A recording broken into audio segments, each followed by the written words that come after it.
আসসালামু আলাইকুম। তো আমাদের কোষ রসায়ন অধ্যায়টা চলতেছে, আমরা প্রোটিন টপিকটা শেষ করছি, শর্করা টপিকটা শেষ করছি। আজকে আমরা এনজাইম টপিকটা শুরু করব। এনজাইম টপিকটা অত বড় না, একটু বড় হইলেও এখানে অনেক কিছু বাদ দিয়ে পড়া যায়। তো একটা ভিডিওর মাধ্যমে আমাদের এনজাইম টপিকটা শেষ হয়ে যাবে। মানে তোমার প্রোটিনের পরে লিপিড ছিল, বাট আমি লিপিড শুরু না করে আগে এনজাইমটা পড়াচ্ছি, কারণ প্রোটিনের সাথে এনজাইমের অনেক মিল আছে। যেহেতু প্রোটিন রিসেন্টলি পড়াইছি, এনজাইমটা পড়াইলে পড়াটা আরো ভালো হবে। দেন আমরা লিপিডে যাবো, আজকে এনজাইমটা পড়াবো, দেন নেক্সট দিন আমরা লিপিডে যাবো। তো কথা না বাড়াই শুরু করি। তো আজকে আমাদের টপিক হলো এনজাইম। আজকে আমাদের টপিক হলো এনজাইম। তো আমি প্রথমে তোমাদেরকে বইটা দাগাই দিই। তো এনজাইম, এনজাইমকে বাংলায় তোমার উৎসেচক বলা হয়। তো প্রথমে তোমার লেখা আছে উপরে বোল করে এনজাইম বা উৎসেচক। তোমরা এনজাইম টপিকটাই চলে আসো, যেখানে লেখা আছে এনজাইম বা উৎসেচক। তো এখানে এনজাইম বা উৎসেচক দাগাও। দাগানোর পরে প্রথম লাইনে লেখা আছে প্রোটিন জাতীয় পদার্থ।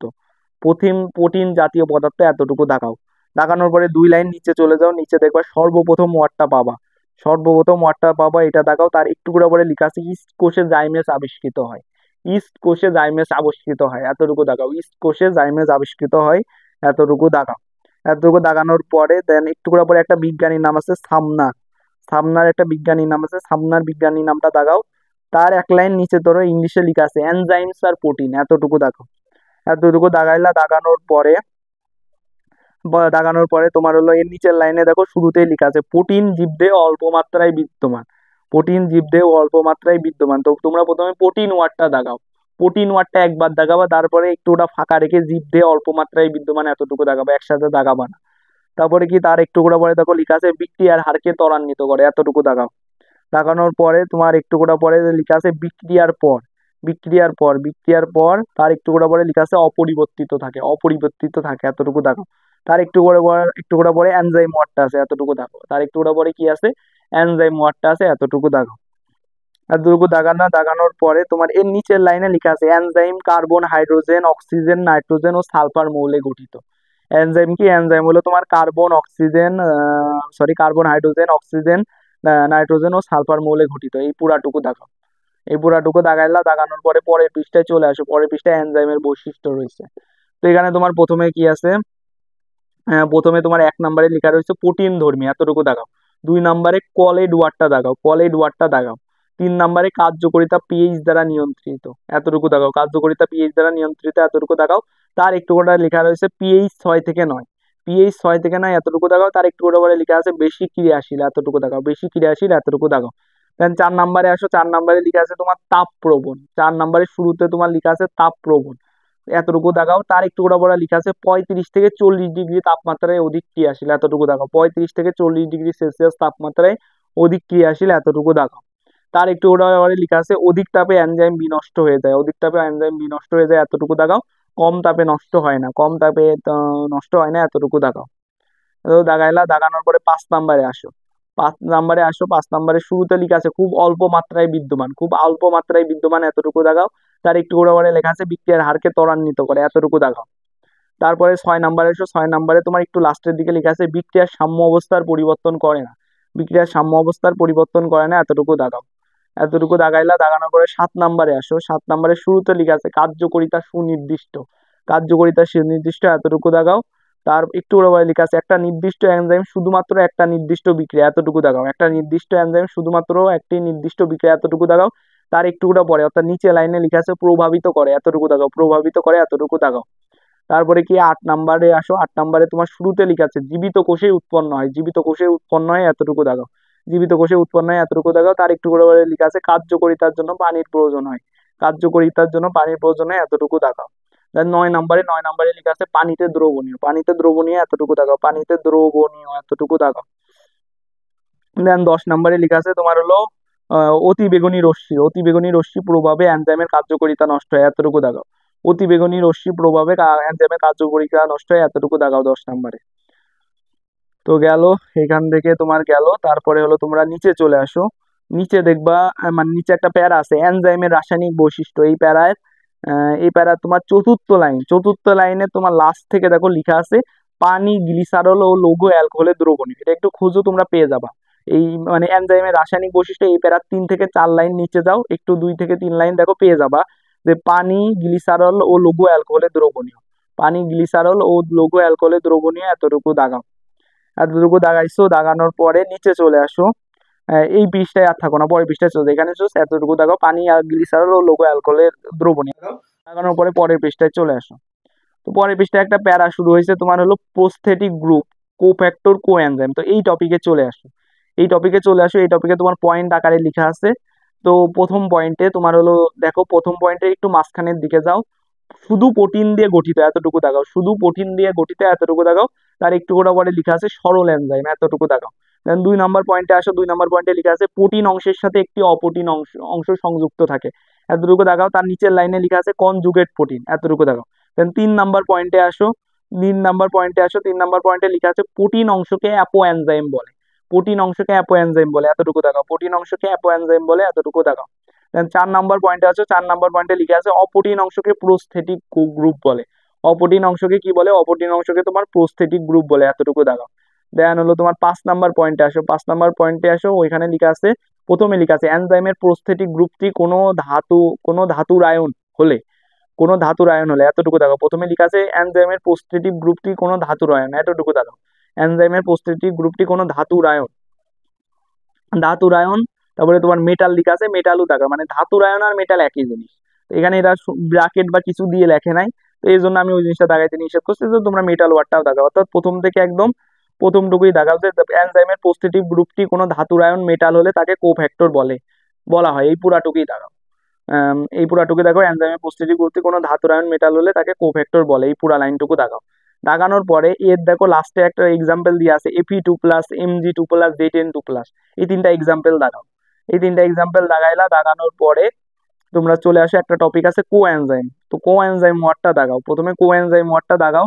দাগানোর পরে এর নিচে লেখা আছে এনজাইমের প্রোস্থেটিক গ্রুপটি কোনো জৈব রাসায়নিক পদার্থ হলে কোএনজাইম বলা হয়, এই পুরাটুকুই দাগাও, পুরা লাইনটুকুই দাগাও।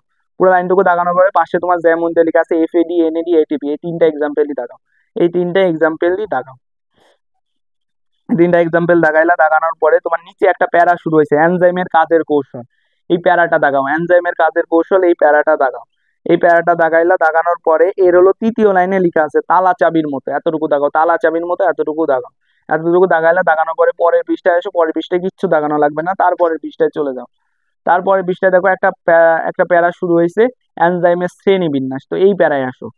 তো প্রথমে তোমার লেখা আছে গঠন বৈশিষ্ট্য ভিত্তিক শ্রেণীবিন্যাস, তো গঠন ওয়ার্ডটা দাগাও, গঠন ওয়ার্ডটা দাগাও। দাগানোর পরে 1 নম্বরে সরল এনজাইম আছে, এটা দাগাও, সরল এনজাইম আছে, এতটুকু দাগাও। এতটুকু দাগাইলা, দাগানোর পরে তোমার ভিতরে লেখা আছে শুধু বৈশিষ্ট্য, শুধু প্রোটিন, সরল এনজাইমের ভিতরে তোমার লেখা আছে শুধু প্রোটিন, এতটুকু দাগাও। দাগানোর পরে নিচের লাইনে 2টা এক্সাম্পল দিয়ে আছে তোমার সুক্রেজ আর অক্সিডেজ, এই 2টা এক্সাম্পল দাগাও, সুক্রেজ আর অক্সিডেজ, এই 2টা এক্সাম্পল দাগাও। দাগানোর পরে তোমার 2 নম্বরে আসো, 2 নম্বরে তোমার 2 নম্বরে তোমার লেখা আছে যৌগিক বা সংযুক্ত প্রোটিন, ব্র্যাকেটে তোমার কমপ্লেক্স বা কনজুগেটেড। তো এই 4টা ওয়ার্ডই দাগাও, যৌগিকও দাগাও, সংযুক্তও দাগাও, কমপ্লেক্সও দাগাও, কনজুগেটেডও দাগাও, 4টা জিনিসই দাগাও। এই 4টা জিনিস দাগাইলা, দাগানোর পরে ভিতরে তোমার লেখা আছে প্রোটিন অংশের সাথে একটি অপ্রোটিন অংশ যুক্ত থাকে, এতটুকু দাগাও। প্রোটিন অংশের সাথে একটি অপ্রোটিন অংশ যুক্ত থাকে, এতটুকু দাগাও। দাগানোর পরে তোমার এক্সাম্পল দিয়ে লেখা আছে যেমন FAD, NAD, যেমন FAD, NAD, এতটুকু দাগাও। দাগাইলা, দাগানোর পরে তোমার হলো খ নাম্বার দিয়ে আছে বিক্রিয়াকে প্রভাবিত, খ নাম্বার দিয়ে তোমার বোল্ড করে লেখা আছে, ভিতরে লেখা আছে বিক্রিয়াকে প্রভাবিত, এতটুকু দাগাও। অর্থাৎ বিক্রিয়াকে প্রভাবিত করার দিক থেকে এনজাইমকে আরো কয়েকটা ভাগে ভাগ করা হয়, সেই প্রকারভেদগুলো এখানে দিয়ে আছে। তো এখানে তোমার 9টা প্রকারভেদ দিয়ে আছে, এখানে কি দিয়ে আছে, এখানে তোমার হলো 9টা প্রকারভেদ দিয়ে আছে। তো তোমরা জাস্ট প্রকারভেদের নামগুলো দাগাও। অক্সিডো রিডাক্সেস, ট্রান্সফারেস, হাইড্রোলাইটিক, তারপরে কি হাইড্রোলাইটিক, তারপরে লাইএস, আইসোমারেস, লাইগেস, কার্বক্সিলেস, এপিমারেস, আর হলো ফসফোরাইলেস। এই হলো তুমি হলো এই 9টা এনজাইমের নাম দাগাও, তুমি শুধু এই 9টা এনজাইমের নাম দাগাও, এই 9টা এনজাইমের নাম দাগাও। আর এখানে আরেকটা কাজ করো, তোমার 7, 8, 9 এই 3 নম্বরে যে 3টা এনজাইম আছে এইগুলোর নামগুলোকে গোল করে রাখো, অর্থাৎ অন্যগুলাকে দাগাবা আর এগুলোকে গোল করে রাখো। অর্থাৎ তোমরা যে কোনো কিছু করো, জাস্ট তোমাদের টার্গেট থাকবে এই 3টাকে একটু আলাদাভাবে দেখানো, অর্থাৎ ওই 9টা এনজাইমের মধ্যে এই 3টা এনজাইম একটু আলাদা, কেন আলাদা ওটা যখন বুঝাবো তখন বলে দেবো। তো তোমরা এই 3টাকে একটু গোল করে রাখো বা একটু আলাদা করে রাখো, 7, 8 আর 9, লাস্টের 3টা এনজাইমকে, এই লাস্টের 3টা এনজাইমকে তোমরা আলাদা করে রাখো। আলাদা করে রাখার পরে 9 তোমার ফসফোরাইলেস আছে। তো এই 9 ফসফোরাইলেসের প্যারা শেষ হয়ে যাওয়ার পরে তোমার দেখবা যে বিদ্রোহী একটা লাইন লেখা আছে, আইইউবি অনুসারে এনজাইম প্রথম 6 প্রকার, এতটুকু দাগাও। আইইউবি অনুসারে এনজাইম প্রথম 6 প্রকার, এতটুকু দাগাও। এতটুকু দাগাইলে হচ্ছে। অর্থাৎ তোমার হলো কি বিক্রিয়াকে প্রভাবিত অনুযায়ী তোমার ওই 9 প্রকার আছে, জাস্ট প্রকার গুলা দাগাবা, আর কিচ্ছু দাগাবা না ভিতরে। আর হলো লাস্টের 3টা প্রকার একটু আলাদাভাবে দাগাবা, আর নিচে একটা লাইন আছে ওই লাইনটা দাগাবা। এই তারপরে একটা প্যারা শুরু হয়েছে এনজাইমের কার্যকারিতার প্রভাবক সমূহ। তো কার্যকারিতার প্রভাবক সমূহ, তো এখানে তোমার 1 নম্বরে তাপমাত্রা ওয়ার্ডটা আছে, তাপমাত্রা ওয়ার্ডটা দাগাও। তাপমাত্রা ওয়ার্ডটা দাগানোর পরে তোমার দ্বিতীয় লাইনে লেখা আছে 35 থেকে 40 ডিগ্রি সেলসিয়াস তাপমাত্রা, এতটুকু দাগাও। দাগাইলা দেন 2 নম্বরে পিএইচ ওয়ার্ডটা আছে, পিএইচ ওয়ার্ডটা দাগাও। দাগানোর পরে ভিতরে লেখা আছে পিএইচ 6 থেকে 9, এতটুকু দাগাও। পিএইচ 6 থেকে 9 এতটুকু দাগাও। দেন একটা টেবিল টাইপ দিয়ে আছে এনজাইম আর অপটিমাম পিএইচ এর, এনজাইম আর অপটিমাম পিএইচ এর একটা টেবিল দিয়ে আছে। তো এই টেবিলে তোমাদের কাজ কি? এই টেবিলের কাজ হলো তোমরা দাগাও পেপসিন 2.0, মানে পেপসিন 2 এতটুকু দাগাও। ইউরিএস 4.5 এতটুকু দাগাও। সরি সরি, ইনভার্টেস ইনভার্টেস 4.5 এতটুকু দাগাও। ইনভার্টেস 4.5 এতটুকু দাগাও। ইউরিএস 7 এতটুকু দাগাও। আর হলো টিপসিন 8 এতটুকু দাগাও। শুধু মাঝখানেরটা দাগাও না, বাকি সবকিছুই দাগাবা। এটা খুবই ইম্পর্টেন্ট একটা জিনিস। পেপসিন 2, ইনভার্টেস 4.5, ইউরিএস 7 আর টিপসিন 8, এই এতটুকু দাগাই ফেলো। এতটুকু দাগাইছো। দাগানোর পরে তোমার 3-এ পানি লেখা আছে, তো পানি ওয়ার্ডটা দাগাও। পানি ওয়ার্ডটা দাগাও। দেন ভিতরে একটা লাইন আছে পানির উপস্থিতিতে এনজাইমের কার্যকারিতা স্বাভাবিক থাকে, এতটুকু দাগাও। দেন তারপরে আরেকটা প্যারা আছে ধাতু, তো ধাতু ওয়ার্ডটা দাগাও। ধাতু ওয়ার্ডটা দাগানোর পরে তোমার প্রথমে লেখা আছে Mg++, Mn++, কোবাল্ট, নিকেল তোমার কার্যক্ষমতা বাড়িয়ে দেয়। তো এই যেমন এই 4টা এক্সাম্পল আছে, 4টা এক্সাম্পল দাগাও। একটু করে পরে তোমার লেখা আছে কার্যক্ষমতা বাড়িয়ে দেয়, এতটুকু দাগাও। দাগাইলা দেন নিচের লাইনে তোমার 3টা এক্সাম্পল দিয়ে আছে এজি, জিঙ্ক আর কপার। এজি, জিঙ্ক আর কপার এই 3টা এক্সাম্পল দাগাও। এই 3টা এক্সাম্পল দাগানোর পরে তোমার লেখা আছে এনজাইমের কার্যক্ষমতা কমিয়ে দিতে পারে, এনজাইমের কার্যক্ষমতা কমিয়ে দিতে পারে, এতটুকু দাগাও। তো এই 3টা এক্সাম্পল দাগাবা আর এনজাইমের কার্যক্ষমতা কমিয়ে দিতে পারে, এতটুকু দাগাবা। তো দাগাইলা, দাগানোর পরে পরের পৃষ্ঠায় চলে যাও। পরের পৃষ্ঠায় চলে যাও। পরের পৃষ্ঠায় প্রথমে থেকে কিচ্ছু দাগানো লাগবে না, তোমরা চলে আসো হলো একটা প্যারা শুরু হয়েছে জৈবিক কার্যক্রমে এনজাইমের ব্যবহার। জৈবিক কার্যক্রমে এনজাইমের ব্যবহার, এখানে আসো। এখানে আসার পরে তোমার 1 নাম্বার দিয়ে সেলুলোজ ওয়ার্ডটা আছে, তো সেলুলোজ ওয়ার্ডটা প্রথমত দাগাও। সেলুলোজ ওয়ার্ডটা দাগাও। দেন এর তৃতীয় লাইনের লাস্টে লেখা আছে তৃণভোজী প্রাণীদের, তৃণভোজী প্রাণীদের, এতটুকু দাগাও। তৃণভোজী প্রাণীদের এতটুকু দাগাও। এই প্রাণীদের একটুকুটা পরে দেখো লেখা আছে কাঁচা উদ্ভিদ পরিপাক, এতটুকু দাগাও। কাঁচা উদ্ভিদ পরিপাক, এতটুকু দাগাও। তার নিচে দেখো সেলুলোজের ব্যবহার নামক একটা প্যারা আছে, তো এই প্যারায় আসো। 1 নাম্বার পয়েন্টে লেখা আছে কফি প্রক্রিয়াজাতকরণে, এতটুকু দাগাও। 2 নম্বরে তোমার লেখা আছে পেপার, পেপার প্রথমে পেপার ওয়ার্ড আছে, পেপার ওয়ার্ডটা দাগাও। তার একটু পরে লেখা আছে বস্ত্র শিল্পে, এতটুকু দাগাও। বস্ত্র শিল্পে, এতটুকু দাগাও। দেন 4 নম্বরে তোমার ওয়াশিং পাউডার ও লন্ড্রি ডিটারজেন্টের, এতটুকু দাগাও। 4 নম্বরে ওয়াশিং পাউডার ও লন্ড্রি ডিটারজেন্টের, এতটুকু দাগাও। দেন হলো তোমার হলো 6 নম্বরে ওষুধ শিল্পে, এতটুকু দাগাও। 6 নম্বরে ওষুধ শিল্পে, এতটুকু দাগাও। না দাগাইলা, দাগানোর পরে তোমার 2-তে আসো। 2-তে তোমার পোটিএস ওয়ার্ডটা দাগাও। 2-তে তোমার পোটিএস ওয়ার্ডটা দাগাও। পোটিএস ওয়ার্ডটা দাগানোর পরে তোমার হলো 4 নাম্বার লাইনে আসো। 4 নাম্বার লাইনে আসো। 4 নাম্বার লাইনে তোমার লাস্টের দিকে লেখা আছে পোটিএস ভুক্ত এনজাইম গুলো হলো পেপসিন, টিপসিন ও পেপেইন, তো এতটুকু দাগাও। পোটিএস ভুক্ত এনজাইম গুলো কি? পোটিএস যুক্ত এনজাইম গুলো হলো পেপসিন, টিপসিন ও পেপেইন, এতটুকু দাগাও। এতটুকু দাগাইলা। দাগানোর পরে তোমার পোটিএস এর ব্যবহার আছে, তো ব্যবহারে 1 নম্বরে তোমার লেখা আছে জীববিজ্ঞানের মৌলিক গবেষণায়, এতটুকু দাগাও। জীববিজ্ঞানের মৌলিক গবেষণায়, এতটুকু দাগাও। আর তোমার 3 নম্বরে লেখা আছে তোমার রক্ততঞ্জন নিয়ন্ত্রণে, এতটুকু দাগাও। রক্ততঞ্জন নিয়ন্ত্রণে, এতটুকু দাগাও। তারপরে হলো তোমার হলো ইসে আসো, 3 নম্বরে আসো। 3 নম্বরে তোমার অ্যামাইলেজ ওয়ার্ডটা লেখা আছে, অ্যামাইলেজ ওয়ার্ডটা লেখা আছে। তো অ্যামাইলেজে আসো। অ্যামাইলেজে যাওয়ার পরে দেখো অ্যামাইলেজের প্রথম লাইনে লেখা আছে স্টার্চের প্রধান উপাদান হলো অ্যামাইলোজ। স্টার্চের প্রধান উপাদান হলো অ্যামাইলোজ, এতটুকু দাগাও।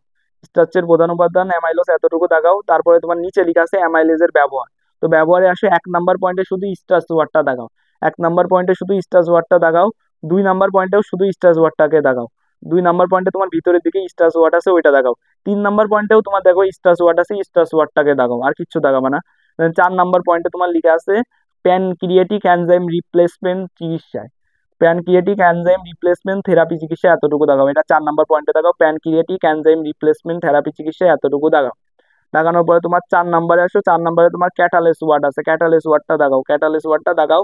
দাগানোর পরে এর দ্বিতীয় লাইনে দেখো, দ্বিতীয় লাইনে লেখা আছে হাইড্রোজেন পারঅক্সাইড ব্র্যাকেটে H2O2, এতটুকু দাগাও।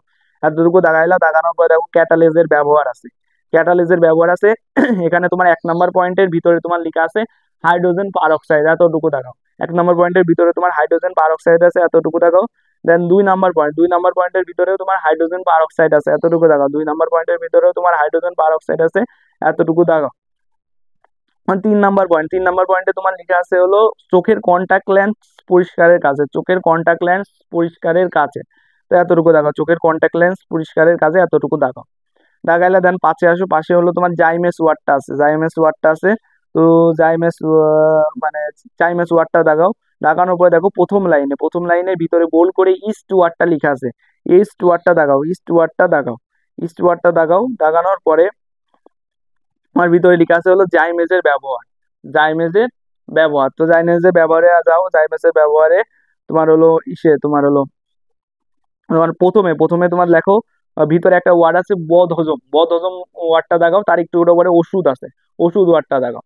প্রথমে বদহজম, তার একটু উপরে ওষুধ, এই দুইটা ওয়ার্ড দেখাও। দেখানোর পরে তোমার 2 নম্বরে আসো, 2 নম্বরে অ্যালকোহল উৎপাদন এতটুকু দেখাও, অ্যালকোহল উৎপাদন এতটুকু দেখাও। তো মানে 1 নম্বরে বদহজম ওষুধ এতটুকু দেখাবা, আর 2 নম্বরে অ্যালকোহল উৎপাদন এতটুকু দেখাবা। 6 নম্বরে কি আছে, 6 নম্বরে তোমার লাইপেজ আছে, লাইপেজ ওয়ার্ডটা দেখাও, লাইপেজের ব্যবহার। 1 নম্বরে দই ও পনির শিল্পে এতটুকু দেখাও, দই ও পনির শিল্পে এতটুকু দেখাও। আর 3 নম্বরে কি, 3 নম্বরে হলো তোমার অগ্নাশয়ের বিভিন্ন রোগ নির্ণয় এতটুকু দেখাও, অগ্নাশয়ের বিভিন্ন রোগ নির্ণয় এতটুকু দেখাও। তো 1 নম্বরে দই ও পনির শিল্পে এতটুকু দেখাবা, আর 3 নম্বরে অগ্নাশয়ের বিভিন্ন রোগ নির্ণয় এতটুকু দেখাবা। দাগাইলা, দাগানোর পরে 2 নম্বর দাগানো লাগবে না, দেন পরের পৃষ্ঠায় চলে আসো। তো পরের পৃষ্ঠায় দেখো 1 নম্বরে বোল্ড করে লেখা আছে ফলের রস তৈরি, ফলের রস তৈরি এতটুকু দেখাও। দেন 2 নম্বর লাইনে তোমার পেকটিন ওয়ার্ডটা আছে, পেকটিন ওয়ার্ডটা দেখাও। দেন হলো তোমার 2 নম্বরে আসো, 2 নম্বরে পনির তৈরি লেখা আছে, পনির তৈরি লেখা আছে, এর ভিতরে প্রথম লাইনে লেখা রেনিন ওয়ার্ডটা আছে, রেনিন ওয়ার্ডটা দেখাও। দেন হলো তোমার হলো যাও, তোমার হলো 4 নম্বরে যাও, 4 নম্বরে তোমার লেখা আছে চামড়া লোম মুক্তকরণ এতটুকু দেখাও। দ্বিতীয় লাইনে লেখা আছে প্রোটিওলাইটিক এনজাইম এতটুকু দেখাও। দেন 7 নম্বরে তোমার প্রাণ রাসায়নিক বিশ্লেষণ এতটুকু দেখাও, প্রাণ রাসায়নিক বিশ্লেষণ এতটুকু দেখাও। এতটুকু দাগাইলা, দাগানোর পরে তোমার হলো দ্বিতীয় লাইনে লেখা আছে রক্তে ইউরিয়া ও ইউরিক অ্যাসিড শনাক্তকরণে ইউরিএস ও ইউরিকেস নামক এনজাইম ব্যবহার করা হয়, অর্থাৎ এই লাইনটা দেখাও, রক্ত থেকে শুরু করে ব্যবহার করা হয় পর্যন্ত পুরাটুকু দাগাও। দাগাইলা, দাগানোর পরে 8 নম্বরে তোমার চোখের সানির অস্ত্রোপচার এতটুকু আছে, এতটুকু দাগাও। দাগানোর পরে 2 নম্বর লাইনে টিপসিন ওয়ার্ডটা আছে, 2 নম্বর লাইনের শুরুতে টিপসিন ওয়ার্ডটা আছে, এতটুকু দাগাও। দেন তোমার 9 নম্বরে যাও, 9 নম্বরে হলো তোমার চিকিৎসা এনজাইমের ব্যবহার। তো চিকিৎসা এনজাইমের ব্যবহারের দ্বিতীয় লাইনে তোমার লেখা আছে উচ্চ রক্তচাপ নিয়ন্ত্রণে প্রোটিওলাইটিক এনজাইম, উচ্চ রক্তচাপ নিয়ন্ত্রণে প্রোটিওলাইটিক এনজাইম এতটুকু দাগাও। তো এখানে চিকিৎসা এনজাইমের ব্যবহার এটা দাগানো লাগবে না, জাস্ট দ্বিতীয় লাইনের উচ্চ রক্তচাপ নিয়ন্ত্রণে প্রোটিওলাইটিক এনজাইম এতটুকু দাগাইলেই হবে। দেন তোমার হলো যাও, তোমার হলো 11 নম্বরে যাও, 11 নম্বরে তোমার লেখা আছে জমাট রক্ত গলানো, জমাট রক্ত গলানো এতটুকু দেখাও। দেখানোর পরে তোমার ভিতরের লাইনে লেখা আছে মস্তিষ্ক ও ধমনীর জমাট রক্ত গলাতে ইউরোবাইলেস নামক এনজাইম ব্যবহার এতটুকু দেখাও, অর্থাৎ মস্তিষ্ক থেকে শুরু করে এনজাইম ব্যবহার পর্যন্ত এই পুরাটুকু দেখাও। দাগাইলা, দাগানোর পরে 12 নম্বরে আসো, 12 নম্বরে হলো ফটোগ্রাফিক শিল্প এতটুকু দেখাও। দাগানোর পরে ভিতরে পোটিএস ওয়ার্ডটা আছে, পোটিএস ওয়ার্ডটা দেখাও। তারপরে 13 নম্বরে আসো, 13 নম্বরে কাগজ শিল্প এতটুকু দেখাও, কাগজ শিল্প এতটুকু দেখাও। দেখানোর পরে তোমার প্রথম লাইনে দেখবে একটা ওয়ার্ড আছে বর্ণহীন, বর্ণহীন ওয়ার্ডটা দেখাও। তার একটু করে পরে ব্লিচিং ওয়ার্ড আছে, ব্লিচিং ওয়ার্ডটা দেখাও। তার নিচের লাইনে শুরুতে জাইলানেস ওয়ার্ডটা আছে, জাইলানেস ওয়ার্ডটা দেখাও, জাইলানেস ওয়ার্ডটা দেখাও। দেন তার একটু করে পরে মসৃণতা ওয়ার্ডটা আছে, মসৃণতা ওয়ার্ডটা দেখাও। তার একটু করে পরে সেলুলেস ওয়ার্ডটা আছে, সেলুলেস ওয়ার্ডটা দেখাও, সেলুলেস ওয়ার্ডটা দেখাও। তারপরে হলো তোমার হলো তার একটু ওটা পরে তোমার লিগনিন অপসারণ ওয়ার্ডটা আছে, এটা দেখাও। তার নিচের লাইনে লিগনিনেস ওয়ার্ডটা আছে, লিগনিনেস ওয়ার্ডটা দেখাও। দেন 14 নম্বরে আছে, 14 নম্বরে রাবার শিল্পে এতটুকু দেখাও, রাবার শিল্পে এতটুকু দেখাও। তার নিচে তোমার ক্যাটালিস ওয়ার্ডটা আছে, ক্যাটালিস ওয়ার্ডটা দেখাও, ক্যাটালিস ওয়ার্ডটা দেখাও। তাই হলো 16 নম্বরে চলে আসে, 16 নম্বরে জীব প্রযুক্তিতে এতটুকু দেখাও, যুব প্রযুক্তিতে এতটুকু দেখাও। দেখানোর পরে তোমার নিচে দ্বিতীয় লাইনে চলে আসো, দ্বিতীয় লাইনে তোমার হলো শেষের দিকে তোমার রেস্ট্রিকশন এনজাইম লেখা আছে এতটুকু দেখাও, রেস্ট্রিকশন এনজাইম লেখা আছে এতটুকু দেখাও। তার একটু করে তোমার লেখা আছে ডিএনএ অংশের কর্তন, তার নিচের লাইনে লেখা আছে ডিএনএ অংশের কর্তন এতটুকু দেখাও। তার পাশে দেখো লেখা আছে লাইগেস এনজাইম, তো লাইগেস ওয়ার্ডটা দেখাও, লাইগেস ওয়ার্ডটা দেখাও। তার একটু করে জোড়া লাগানো এতটুকু লেখা আছে এতটুকু দেখাও, এতটুকু দাগাইলা। দাগানোর পরে তার একটু করে দেখো পলিমারেজ ওয়ার্ডটা আছে, তো পলিমারেজ ওয়ার্ডটা দেখাও। তার একটু করে লেখা আছে ডিএনএ সংখ্যা বৃদ্ধি, ডিএনএ সংখ্যা বৃদ্ধি এতটুকু দেখাও। তো এই হলো জিনিস, এই এতটুকু দাগাইলে হচ্ছে। এতটুকু দাগাইলা, দাগানোর পরে পাশের পৃষ্ঠায় চলে আসো, পাশের পৃষ্ঠায় দুইটা ছক আছে, তো ছক গুলা দাগাও। তো প্রথমে তোমার এনজাইম আর কোএনজাইমের মধ্যে পার্থক্যের ছক আছে। তো প্রথমে তোমার এনজাইম ওয়ার্ডটা আর কোএনজাইম ওয়ার্ডটা দেখাও। তো এনজাইমের 1 নাম্বার পয়েন্টে প্রোটিন অণু এতটুকু দেখাও, আর কোএনজাইমে অপ্রোটিন অংশ এতটুকু দেখাও। কোএনজাইমে অপ্রোটিন অংশ এতটুকু দেখাও।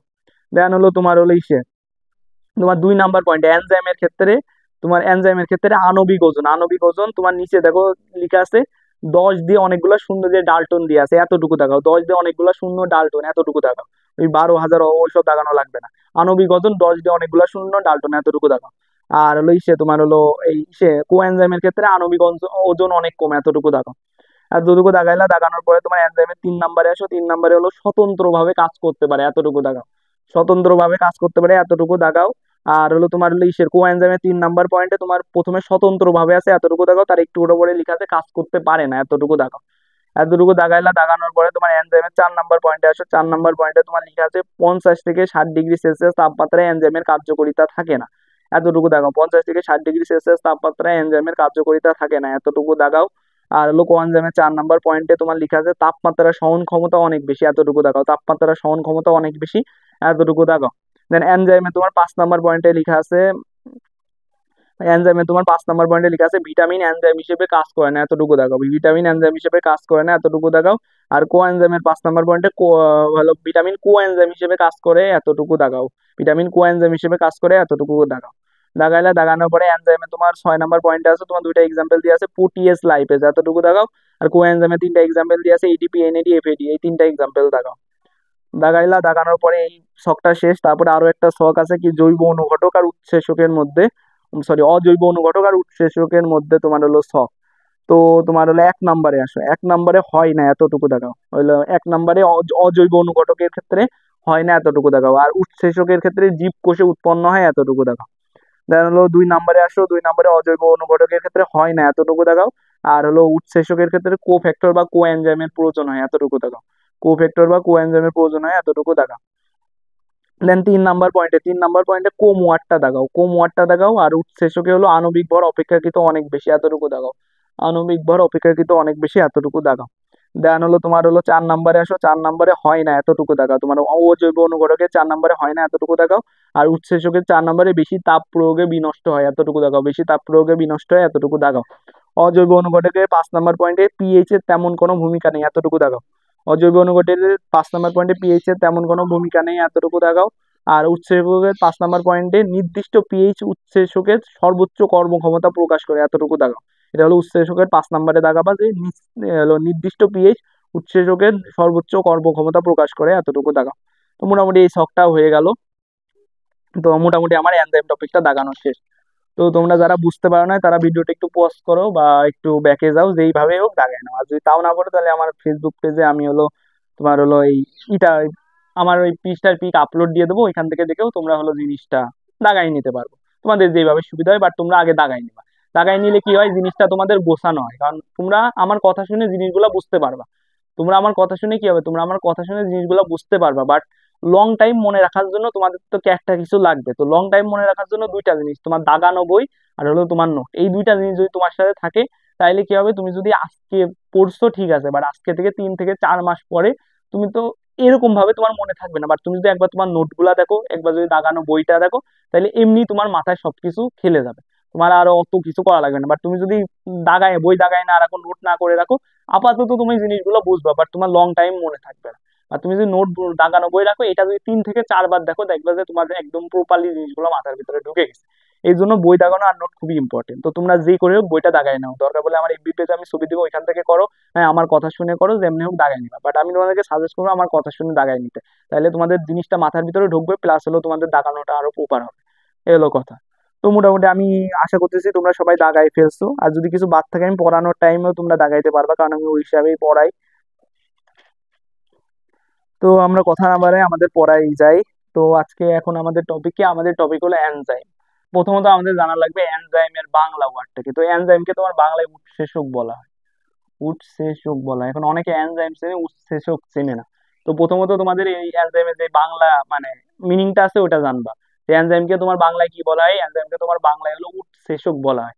তো এটা আমাদের জানা লাগবে। দেন দ্বিতীয়ত কি জানা লাগবে, দ্বিতীয়ত হলো এনজাইম হলো একটা প্রোটিন জাতীয় পদার্থ, এটা তোমরা জানো। এটা তোমাদের নতুন করে জানানোর কিছু নেই। এনজাইম কি, একটা প্রোটিন জাতীয় পদার্থ, অর্থাৎ কি তোমার যে অ্যামিনো অ্যাসিড, অ্যামিনো অ্যাসিড কি হয় তোমাদের জিনিসটা একটু দেখাই। অ্যামিনো অ্যাসিড, অনেকগুলো অ্যামিনো অ্যাসিড নিয়ে তোমার কি তৈরি হয়, প্রোটিন তৈরি হয়। তোমার প্রোটিন তৈরি, এখন এই প্রোটিনটা একটু মডিফাই হয়। মডিফাই হওয়া বলতে এর সাথে তোমার কিছু যোগ হয়, কিছু আলাদা জিনিসপত্র যোগ হয়, যোগ হয়ে তোমার কি হয়, এনজাইমটা তৈরি হয়। এটাই হলো তোমার মেইন জিনিস। অর্থাৎ অ্যামিনো অ্যাসিড যেখান থেকে প্রোটিনটা তৈরি হয়, এই প্রোটিন থেকে তোমার এনজাইমটা তৈরি হয়। এই প্রোটিনের সাথে কিছু মিশে বা মানে সামান্য কিছু মিশে তোমার এনজাইমটা তৈরি হয়। এই হলো মূলত জিনিসটা। এই জন্য এনজাইমও কি ওয়ান কাইন্ড অফ প্রোটিন জাতীয় পদার্থ। এটা হলো কথা। কিছু এমসিকিউ তোমাদেরকে জানা লাগবে যে প্রথম আবিষ্কৃত এনজাইম কি। প্রথম আবিষ্কৃত এনজাইম, প্রথম আবিষ্কৃত এনজাইম, তো প্রথম আবিষ্কৃত এনজাইম কোনটা এটা তোমাদের জানা লাগবে। তো প্রথমে তোমার এই জাইমেস নামক একটা এনজাইম আছে, এটা আবিষ্কৃত হয়। তো জাইমেস হলো প্রথম আবিষ্কৃত এনজাইম, এটা তোমাদের এমসিকিউ এর জন্য জানা লাগবে যে প্রথম আবিষ্কৃত এনজাইম কি, জাইমেস। এখন আরেকটা জিনিস তোমাদের জানা লাগবে, এই যে জাইমেসটা কোথায় আবিষ্কৃত হয়। এটা মূলত তোমার ইস্ট কোষে আবিষ্কৃত হয়, ইস্ট কোষে। এখন ইস্ট কোষ কি তোমরা অনেকে জানো। ইস্ট হলো তোমার এককোষী ছত্রাক, অর্থাৎ আমরা ছত্রাক তো সবাই চিনি। তো ছত্রাকের মধ্যে যারা এককোষী হয়, অর্থাৎ যাদের দেহ একটা মাত্র কোষ দ্বারা গঠিত হয়, তো তাদেরকে ইনকমন একটা নাম দেওয়া হয়েছে, তাদেরকে তোমার ইস্ট বলা হয়। অর্থাৎ এককোষী ছত্রাককে ইস্ট বলা হয়। তো এরকম একটা এককোষী ছত্রাক থেকেই তোমার একজন বিজ্ঞানী, সে হলো এই জাইমেস এনজাইমটা আবিষ্কার করেন। একজন বিজ্ঞানী এই ইস্ট কোষ থেকে তোমার এই জাইমেস এনজাইমটা আবিষ্কার করে। তো প্রথম আবিষ্কৃত এনজাইম হলো জাইমেস, যেটা হলো ইস্ট কোষ থেকে আবিষ্কৃত হয়। এতটুকু জানলেই হচ্ছে। মানে এটা এনজাইমের হিস্ট্রি টাইপ। আরেকটা জিনিস তোমরা জানবে, একটা বিজ্ঞানী আছে, বিজ্ঞানীর নাম হলো সামনার। তিনি একটা কথা বলছেন, এনজাইমস আর প্রোটিন, এনজাইমস আর প্রোটিন, প্রোটিন। তো তোমাদের এখানে এই জিনিসটা এমসিকিউ তে আসতে পারে, এটা মেইনলি মেডিকেল অ্যাডমিশনের জন্য ইম্পর্টেন্ট। যে কোন বিজ্ঞানী, এটা হলো এনজাইমস আর প্রোটিন, এটা কার কথা, এটা কার কথা, এটা হলো সামনারের কথা। এই জিনিসটা এমসিকিউ তে মাঝে মধ্যে চলে আসতে পারে। তো এটা একটু জেনে রাখবা যে এনজাইমস আর প্রোটিন এটা কার কথা, এটা হলো বিজ্ঞানী সামনারের কথা। প্রথম আবিষ্কৃত এনজাইমটি জাইমেস, কোথায় আবিষ্কৃত হয়, ইস্ট কোষে আবিষ্কৃত হয়। তো এটা মূলত তোমার এনজাইমের একটু হিস্ট্রি টাইপ। আর এনজাইম আসলে কি, প্রোটিন জাতীয় পদার্থ, আর এর বাংলাটা হলো উৎসেচক। তো এতটুকু ইনফরমেশন আমাদের এনজাইম সম্পর্কে জানা লাগবে। এরপরে এনজাইম জিনিসটা আসলে কি, এটা আমাদের জানা লাগবে। আমরা তো এতক্ষণ হিস্ট্রি শিখলাম, এখন এনজাইম জিনিসটা আসলে কি, এর কিছু বৈশিষ্ট্য আমাদের জানা লাগবে। তো প্রথমে এটা হলো একটা প্রোটিন জাতীয় পদার্থ, এটা আমরা অলরেডি জানি, এটা কি প্রোটিন জাতীয় পদার্থ, এটা হলো প্রোটিন জাতীয় পদার্থ। দ্বিতীয় কথা কি, এটার কথা হলো এটা জীবদেহে অল্প মাত্রায় পাওয়া যায়, এটা জীবদেহে খুব অল্প মাত্রায় পাওয়া যায়, জীবদেহে অল্প মাত্রায় থাকে, এর পরিমাণ অনেক কম। অর্থাৎ আমাদের বডির যে কাজকর্ম এরা করে খুব অল্প মানে এদের লাগে, এজন্য আমাদের বডিতেও এরা অল্প মাত্রায় থাকে। অর্থাৎ এরা আমাদের বডিতে এদের পরিমাণ কত, খুব অল্প। এরা জীবদেহে হলো অল্প মাত্রায় বিদ্যমান। এটা হলো আরেকটা বৈশিষ্ট্য। এদের কাজ কি, এটা হলো বিক্রিয়ার হারকে ত্বরান্বিত করে। অর্থাৎ কিছু কিছু বিক্রিয়ার হারকে বাড়ায় দেয়, আবার কিছু কিছু বিক্রিয়ার হারকে কমায়ও দেয়। এই জন্য এখানে বসে এটা বিক্রিয়ার হারকে ত্বরান্বিত করে। ত্বরান্বিত করা মানে হলো মানে করা, মানে এটাকে পরিবর্তন আনা। ত্বরান্বিত করে অর্থাৎ ওটাকে নড়ায় দেয়, অর্থাৎ ওই হারটা যেরকম থাকার কথা ওরকম থাকে না, হয় কমে যায় নাই বাইরে যায়। এই জন্য কি করে, এরা হলো তোমার বিক্রিয়ার হারকে ত্বরান্বিত করে। এরপরে কি, এরপরে হলো এরা হলো কি হয়, এরা হলো তোমার বিক্রিয়া শেষে অপরিবর্তিত থাকে, বিক্রিয়া শেষে অপরিবর্তিত থাকে। চারটা হলো তোমার এনজাইমের বৈশিষ্ট্য আমাদের জানা লাগে। এনজাইম কি, এনজাইম হলো তোমার প্রোটিন জাতীয় পদার্থ। এটা হলো জীবদেহে এদেরকে অল্প মাত্রায় পাওয়া যায়, জীবদেহে কি পাওয়া যায়, এদেরকে জীবদেহে অল্প মাত্রায় পাওয়া যায়। এরা কি করে, এরা হলো বিক্রিয়ার হারকে ত্বরান্বিত করে, অর্থাৎ বাড়ায় বা কমায়। আর এরা কি, এরা হলো বিক্রিয়া শেষে অপরিবর্তিত থাকে। এরা বিক্রিয়া শেষে কি হয়, এরা হলো তোমার বিক্রিয়া শেষে অপরিবর্তিত থাকে, অর্থাৎ এদের কোনো পরিবর্তন হয় না। আমার যেই জিনিসটা আমার বিক্রিয়া শুরু করছিল, আমি বিক্রিয়ার পরে সেই জিনিসটাই পাচ্ছি, এদের কোনো চেঞ্জ আসবে না। এটাই হলো আমার মূলত এনজাইম।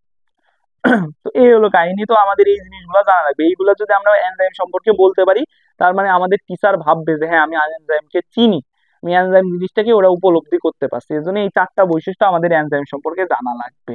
এই চারটা বৈশিষ্ট্য আমাদের এনজাইম সম্পর্কে জানা লাগবে। তো গেল,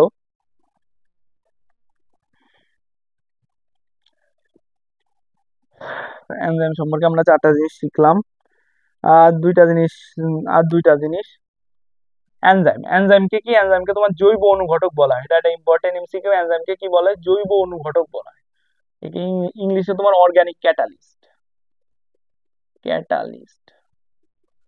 তো জৈব অনুঘটক কেন বলা হয়, প্রথম কথা হলো একে কেন অনুঘটক বলা হয়। অনুঘটক বলা হয়, অনুঘটক হলো তারা, অনুঘটক কারা, অনুঘটক হলো তারা যারা হলো কি বিক্রিয়াতে তোমার ব্যবহৃত হয়, বিক্রিয়াতে মানে এরা বিক্রিয়াতে যায়, মানে এই অনুঘটক তোমার বিক্রিয়ার জন্য লাগে। বাট বিক্রিয়াতে কি হয়, তোমার হলো উৎপাদ থেকে বিক্রিয়ক সৃষ্টি হয়, অর্থাৎ উৎপাদ পরিবর্তন হয়ে বিক্রিয়কে পরিণত হয়ে যায়। কিন্তু তোমার অনুঘটক যারা থাকে এরা হলো বিক্রিয়ার শুরুতে যেরকম থাকে বিক্রিয়ার শেষেই সেরকমই থাকে, অর্থাৎ এদের বিক্রিয়ার শুরু আর শেষে এদের মধ্যে কোনো পরিবর্তন আসে না। যেই জিনিসটা আমার বিক্রিয়া শুরু করে আমরা বিক্রিয়া শেষে সেই জিনিসটাই পাবো, এর কোনো চেঞ্জ আসবে না, তাইলে ওই জিনিসটা তোমার অনুঘটক হবে। তো আমরা যখন এনজাইমের 4টা বৈশিষ্ট্য বলছি ওইখানে কিন্তু একটা বৈশিষ্ট্য ছিল যে বিক্রিয়া শেষে ওরা অপরিবর্তিত থাকে, যেহেতু ওদের মধ্যে অনুঘটকের এই বৈশিষ্ট্যটা আছে। প্লাস হলো কি অনুঘটক কি করে, বিক্রিয়ার হারকে ত্বরান্বিত করে, অর্থাৎ বিক্রিয়ার হারকে কমায় বা বাড়ায়। যেহেতু এনজাইমও বিক্রিয়ার হারকে কমায় বা বাড়ায়, এই জন্য তোমার এনজাইমকে অনুঘটক বলা হয়েছে। এখন কেন জৈব অনুঘটক, এখন আমরা জৈব অজৈবের পার্থক্য বুঝি। জৈব পদার্থ হলো সেসব পদার্থ যেগুলো হলো কি প্রাকৃতিক ভাবে তৈরি হয়, আর হলো তোমার অজৈব পদার্থ হলো সেসব পদার্থ যেগুলো তোমার হলো কি ল্যাবরেটরিতে আর্টিফিশিয়ালি তৈরি করা হয়। এখন এনজাইম হলো এমনই একটা পদার্থ যেটা হলো তোমার প্রাকৃতিক ভাবে আমাদের বডিতে তৈরি হয়, জীবের দেহে তৈরি হয়। যেহেতু এনজাইম প্রাকৃতিক ভাবে তৈরি হয় সেহেতু কি, সেহেতু হলো এই হলো জৈব, যেহেতু এই অনুঘটকের মতো কাজ করে, আর এই যেহেতু সে জৈব ভাবে তৈরি হয় এর জন্য তোমার এনজাইমকে বলা হয়েছে তোমার জৈব অনুঘটক।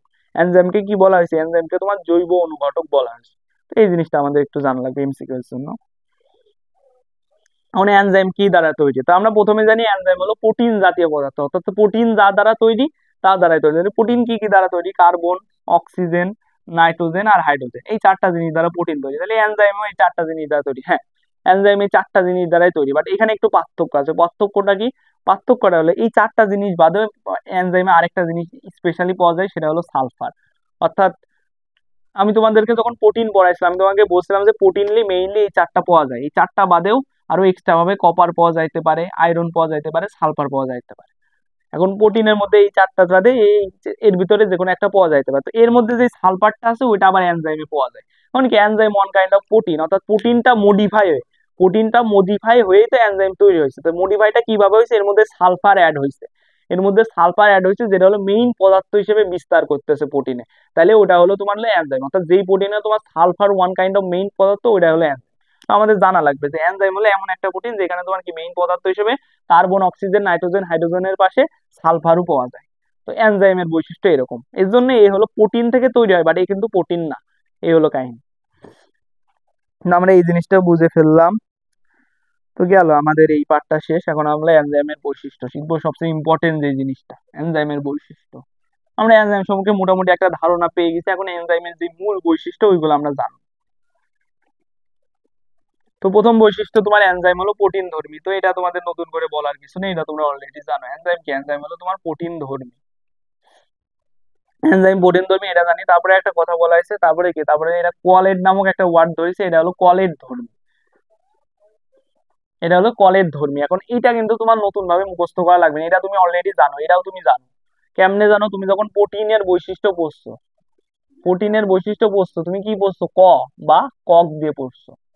ক বা কক দিয়ে পড়ছো। কতে কি, কতে হলো তোমার ক্যালাসিত, কতে হলো কলেট। যেহেতু এনজাইম প্রোটিন ধর্মী তার মানে কি এনজাইমও হলো কলেট ধর্মী। এনজাইম যেহেতু প্রোটিন ধর্মী সেহেতু এনজাইমও কি, এনজাইম হলো তোমার কলেট ধর্মী। এই হলো জিনিস। অর্থাৎ তুমি যদি প্রোটিনের বৈশিষ্ট্য ভালো করে পড়ো ক দ্বারা, ওইখান থেকে কিন্তু তুমি এনজাইমের একটা বৈশিষ্ট্য নিয়ে আসতে পারবা, কারণ কি এনজাইমই হলো প্রোটিন। এই হলো কথা। তাহলে এই বৈশিষ্ট্যটাও কিন্তু আমাদের মুখস্থ করা লাগবে না। এখন কিছু বৈশিষ্ট্য আছে স্পেশাল এবং ইম্পর্টেন্ট বৈশিষ্ট্য, যেগুলো আমরা একসাথে বলবো। তো বৈশিষ্ট্য 3টা বৈশিষ্ট্য, একটা হলো পিএইচ বৈশিষ্ট্য, একটা হলো তাপমাত্রা বৈশিষ্ট্য, আর একটা হলো তোমার ইউভি বৈশিষ্ট্য। তো প্রথমে পিএইচ বৈশিষ্ট্য, তাহলে তোমার এই যে এনজাইম আছে না, এই এনজাইমের কার্যকারিতা হলো পিএইচ দ্বারা নিয়ন্ত্রিত, অর্থাৎ এনজাইম যে কাজটা করবে এর উপরে পিএইচ মানে পিএইচ এর একটা প্রভাব আছে। অর্থাৎ যদি আমার এনজাইমের পিএইচ যদি আমি 6 থেকে 9 এর মধ্যে রাখতে পারি, এনজাইমের পিএইচ যদি আমি 6 থেকে 9 এর মধ্যে রাখতে পারি তাহলে এনজাইম সবচেয়ে ভালো কাজ করবে।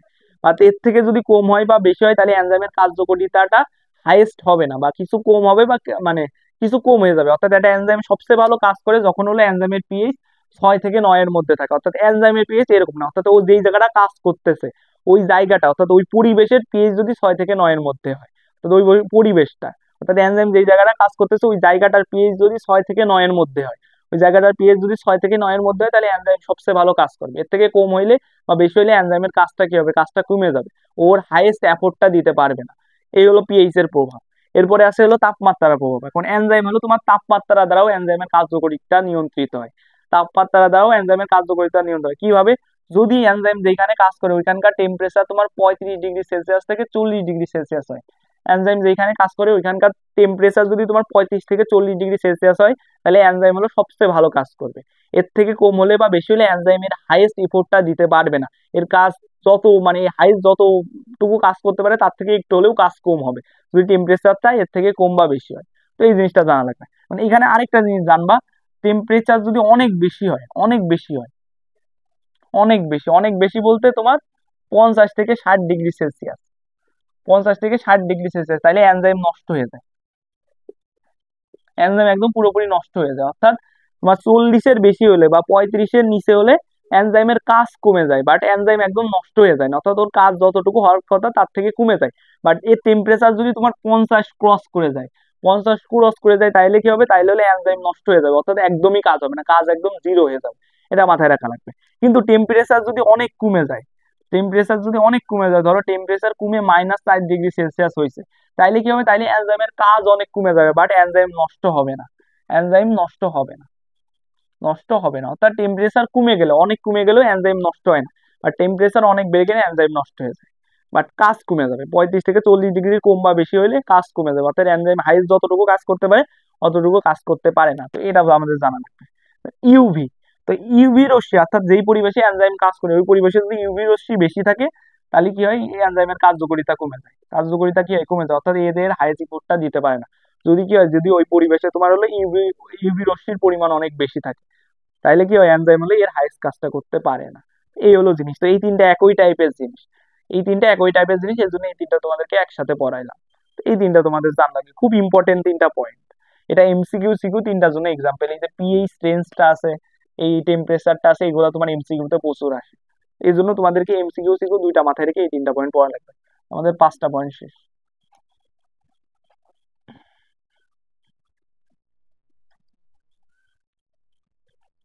হ্যাঁ, এখন হলো আমরা এনজাইমের নেক্সট পয়েন্টটা, নেক্সট দুইটা পয়েন্ট পড়বো পানি দ্বারা।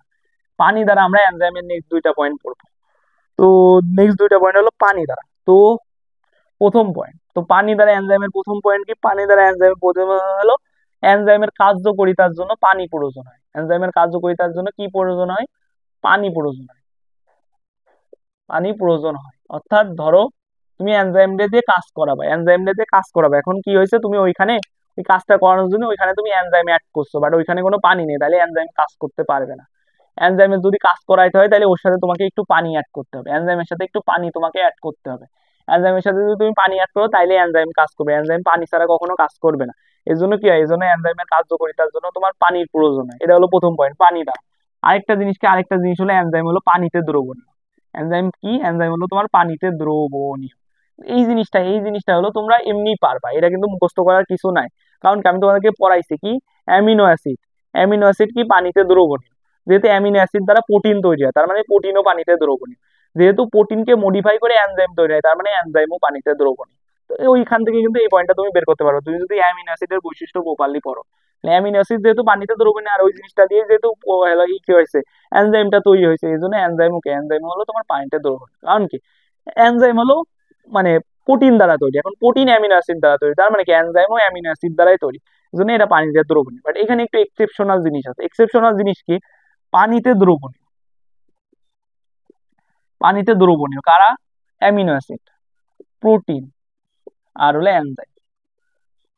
এখানে আরেকটা জিনিস তোমাদের জানা লাগবে, অ্যালকোহল, অ্যালকোহলে অদ্রবণীয়, অ্যালকোহলে অদ্রবণীয় কারা, এটা তোমরা যখন ওইটা বস্তু জানো যে অ্যামিনো অ্যাসিড আর প্রোটিন হলো অ্যালকোহলে অদ্রবণীয়। এখন তোমার মাথায় আসতে পারে যেহেতু প্রোটিন দ্বারা এনজাইম তৈরি, তার মানে এনজাইমও অ্যালকোহলে অদ্রবণীয় না, অ্যালকোহলে তোমার দ্রবণীয় হলো এনজাইম, এনজাইম হলো তোমার অ্যালকোহলে দ্রবণীয়। তো এটা একটু এক্সেপশনাল জিনিস, এই জন্য আমাদের এগুলো সব একসাথে পড়তে হবে, এগুলো সব আমরা একসাথে পড়বো।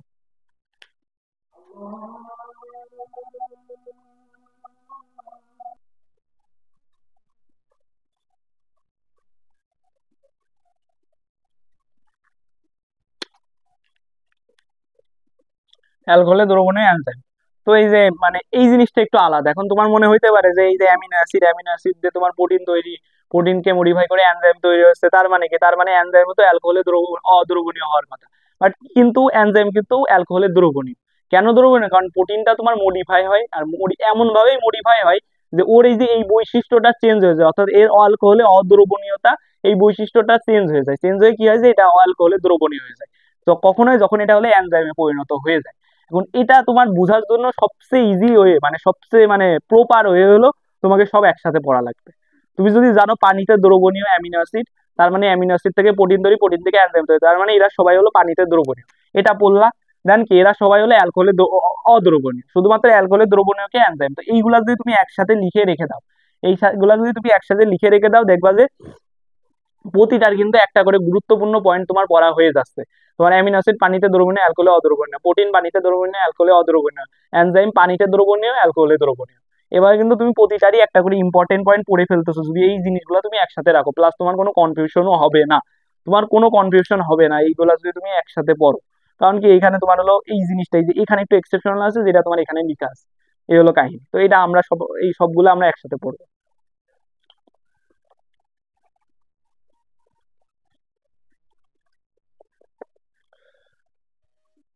তো পানিতে দ্রবণীয়, এই পানি দ্বারা আমরা তাহলে দুইটা পয়েন্ট পাচ্ছি, কি এনজাইমের কাজ করার জন্য পানি প্রয়োজন, আর এটা পানিতে দ্রবণীয়। তো এটা আমরা পানি দ্বারা এই দুইটা পয়েন্ট কভার করে ফেলবো। তারপরে কি আছে, তারপরে এখন এনজাইম সম্পর্কে কিছু বৈশিষ্ট্য, অর্থাৎ এনজাইম কি করে, এনজাইম কি করে এরা। তো এই পয়েন্টগুলো এক টাইপের পয়েন্ট, অর্থাৎ এই যে এনজাইম, এনজাইম ওয়ার্ডটা লিখলাম, এরা কি কি করে, এরা হলো বিক্রিয়ার হারকে ত্বরান্বিত করে, এটা একটা বৈশিষ্ট্য। বিক্রিয়ার হারকে ত্বরান্বিত করে, যেটা তোমরা একটু আগেই পড়ছো, তো এরা নতুন কিছু না। ত্বরান্বিত করে, ত্বরান্বিত করে। এরা কি, এরা বিক্রিয়ার সাম্যাবস্থাকে আবার পরিবর্তন করতে পারে না, এরা বিক্রিয়ার সাম্যাবস্থাকে পরিবর্তন করতে পারে না, পরিবর্তন করতে পারে না। আরেকটা কি, আরেকটা হলো এরা বিক্রিয়ার জন্য, প্রতিটি বিক্রিয়ার জন্য এনজাইম হলো সুনির্দিষ্ট, অর্থাৎ এনজাইমের কার্যকারিতা সুনির্দিষ্ট, অর্থাৎ প্রতিটি বিক্রিয়ার জন্য, প্রতিটি বিক্রিয়ার জন্য এনজাইম হলো সুনির্দিষ্ট, এনজাইম সুনির্দিষ্ট, নির্দিষ্ট। তো এই তিনটা পয়েন্ট কিন্তু তুমি একটা কমন জিনিসের উপরে বেস করে এই তিনটা পয়েন্ট, অর্থাৎ বিক্রিয়া, বিক্রিয়া ওয়ার্ডটা কিন্তু এই তিনটা পয়েন্ট কিন্তু এই বিক্রিয়া ওয়ার্ডটার উপরে মানে বেস করে। অর্থাৎ একটা বিক্রিয়ায় যদি একটা এনজাইম অ্যাড করা হয়, তাহলে এনজাইম কি করে, বিক্রিয়ার হারকে ত্বরান্বিত করে, অর্থাৎ বিক্রিয়াটা দ্রুত করায়, বিক্রিয়াটা তাড়াতাড়ি করায়। বাট এরা কিন্তু বিক্রিয়ার সাম্যাবস্থাকে পরিবর্তন করতে পারে না, বিক্রিয়ার সাম্যাবস্থাকে পরিবর্তন করতে পারে না, অর্থাৎ প্রতিটা বিক্রিয়ার একটা সাম্য অবস্থা থাকে। অর্থাৎ একটা সময় চলে আসে, যে সময় কি হয় বিক্রিয়াতে যে পরিমাণ উৎপাদ তৈরি হয়, আবার বিপরীত ভাবে সেই পরিমাণ বিক্রিয়ক তৈরি হয়। তো ওই সময় মনে হয় যে বিক্রিয়াটা থেমে গেছে, তো ওই অবস্থাকে সাম্যাবস্থা বলা হয়। তো এই সাম্যাবস্থা প্রতিটা বিক্রিয়া একটা নির্দিষ্ট সময় পরে আসে। তো এই জিনিসটা, এই সময়টাকে আবার এই হলো প্রভাবক চেঞ্জ করতে পারে না, প্রভাবক এই সময়টাকে চেঞ্জ করতে পারে না। অর্থাৎ এই নির্দিষ্ট সময়টাই থাকে, বাট ওই দুই দিকেই ও ফাস্ট করে দেয়, অর্থাৎ ও যেরকম বিক্রিয়কেও ফাস্ট করে সেরকম উৎপাদেও ফাস্ট করে। এই কারণে কি হয়, সাম্যাবস্থাটা যেরকম আছে সেরকমই থাকে। যদি ও শুধু বিক্রিয়ককে ফাস্ট করতো তাহলে সাম্যাবস্থাটা চেঞ্জ হয়ে যায়। যেহেতু সে দুই জায়গাটাই ফাস্ট করতেছে, এই জন্য সাম্যাবস্থাটায় কোনো পরিবর্তন হয় না। আরেকটা কথা কি, প্রতিটা বিক্রিয়ার জন্য এনজাইম সুনির্দিষ্ট, অর্থাৎ ধরো একটা বিক্রিয়া, একটা বিক্রিয়া কি, একটা বিক্রিয়া হলো তোমার ধরো কি, তোমার হলো গ্লিসারল, গ্লিসারল তৈরির একটা বিক্রিয়া, তো ওইখানে একটা এনজাইম লাগে, ধরো ফর এক্সাম্পল বলতেছি, ওইখানে তোমার এই জাইমেস এনজাইমটা লাগতেছে। তারপরে তোমার হলো কি অ্যালকোহল, অ্যালকোহল তৈরির বিক্রিয়ায় তোমার কি লাগতেছে, তোমার হলো লাইগেজ এনজাইম লাগতেছে, আমি সব এক্সাম্পল দিচ্ছি, আন্দাজে বলতেছি, এইগুলা লাগতেছে।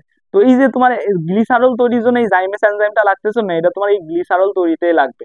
গ্লিসারল তৈরিতে তুমি অন্য কোনো এনজাইম আনতে পারবা না, ওই এনজাইমে যে জাইমেস ছাড়া কখনোই তোমার গ্লিসারল তৈরি হবে না, অন্য কোনো এনজাইম দিয়ে তুমি গ্লিসারল তৈরি করতে পারবা না, তোমার জাইমেসকেই লাগবে। তো ওইটাই বলছে যে প্রতিটা বিক্রিয়ার জন্য এনজাইম সুনির্দিষ্ট, অর্থাৎ এক একটা বিক্রিয়ার জন্য এক একটা এনজাইম আছে, এক একটা বিক্রিয়ার জন্য এক একটা এনজাইম আছে। অর্থাৎ এই যে তিনটা পয়েন্ট বললাম, তিনটা পয়েন্ট হলো বিক্রিয়ার উপরে বেস করে। তো এই বিক্রিয়া দিয়ে কিন্তু তুমি তিনটা এনজাইম, তিনটা পয়েন্ট বের করতে পারো, যে বিক্রিয়ার হারকে ত্বরান্বিত করে, বাট বিক্রিয়ার সাম্যাবস্থা পরিবর্তন করে না, প্রতিটা বিক্রিয়ার জন্য এনজাইম সুনির্দিষ্ট, অর্থাৎ একটা বিক্রিয়ার জন্য একটা এনজাইম ফিক্স। তো এই তিনটা পয়েন্ট কিন্তু তুমি বিক্রিয়া দ্বারা মাথায় রাখতে পারো। তো গেল, আরো তিনটা পয়েন্ট আমাদের চলে গেল।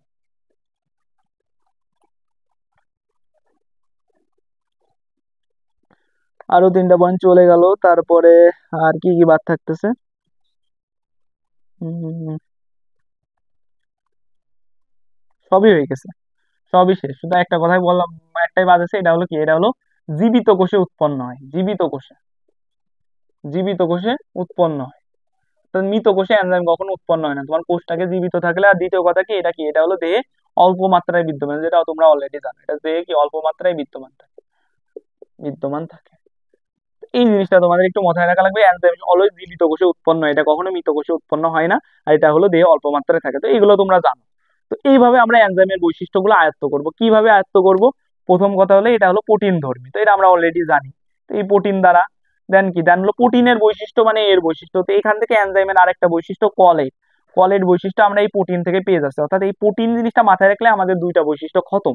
দেন আমরা কিছু পয়েন্ট পড়বো, বুলেট পয়েন্ট পড়বো, পিএইচ, তাপমাত্রা, তারপর হলো ইউভি, এই বুলেট পয়েন্ট গুলো মাথায় রাখবো। তাহলে এইখান থেকে আমার আরো তিনটা খুবই ইম্পর্টেন্ট বৈশিষ্ট্য শেষ।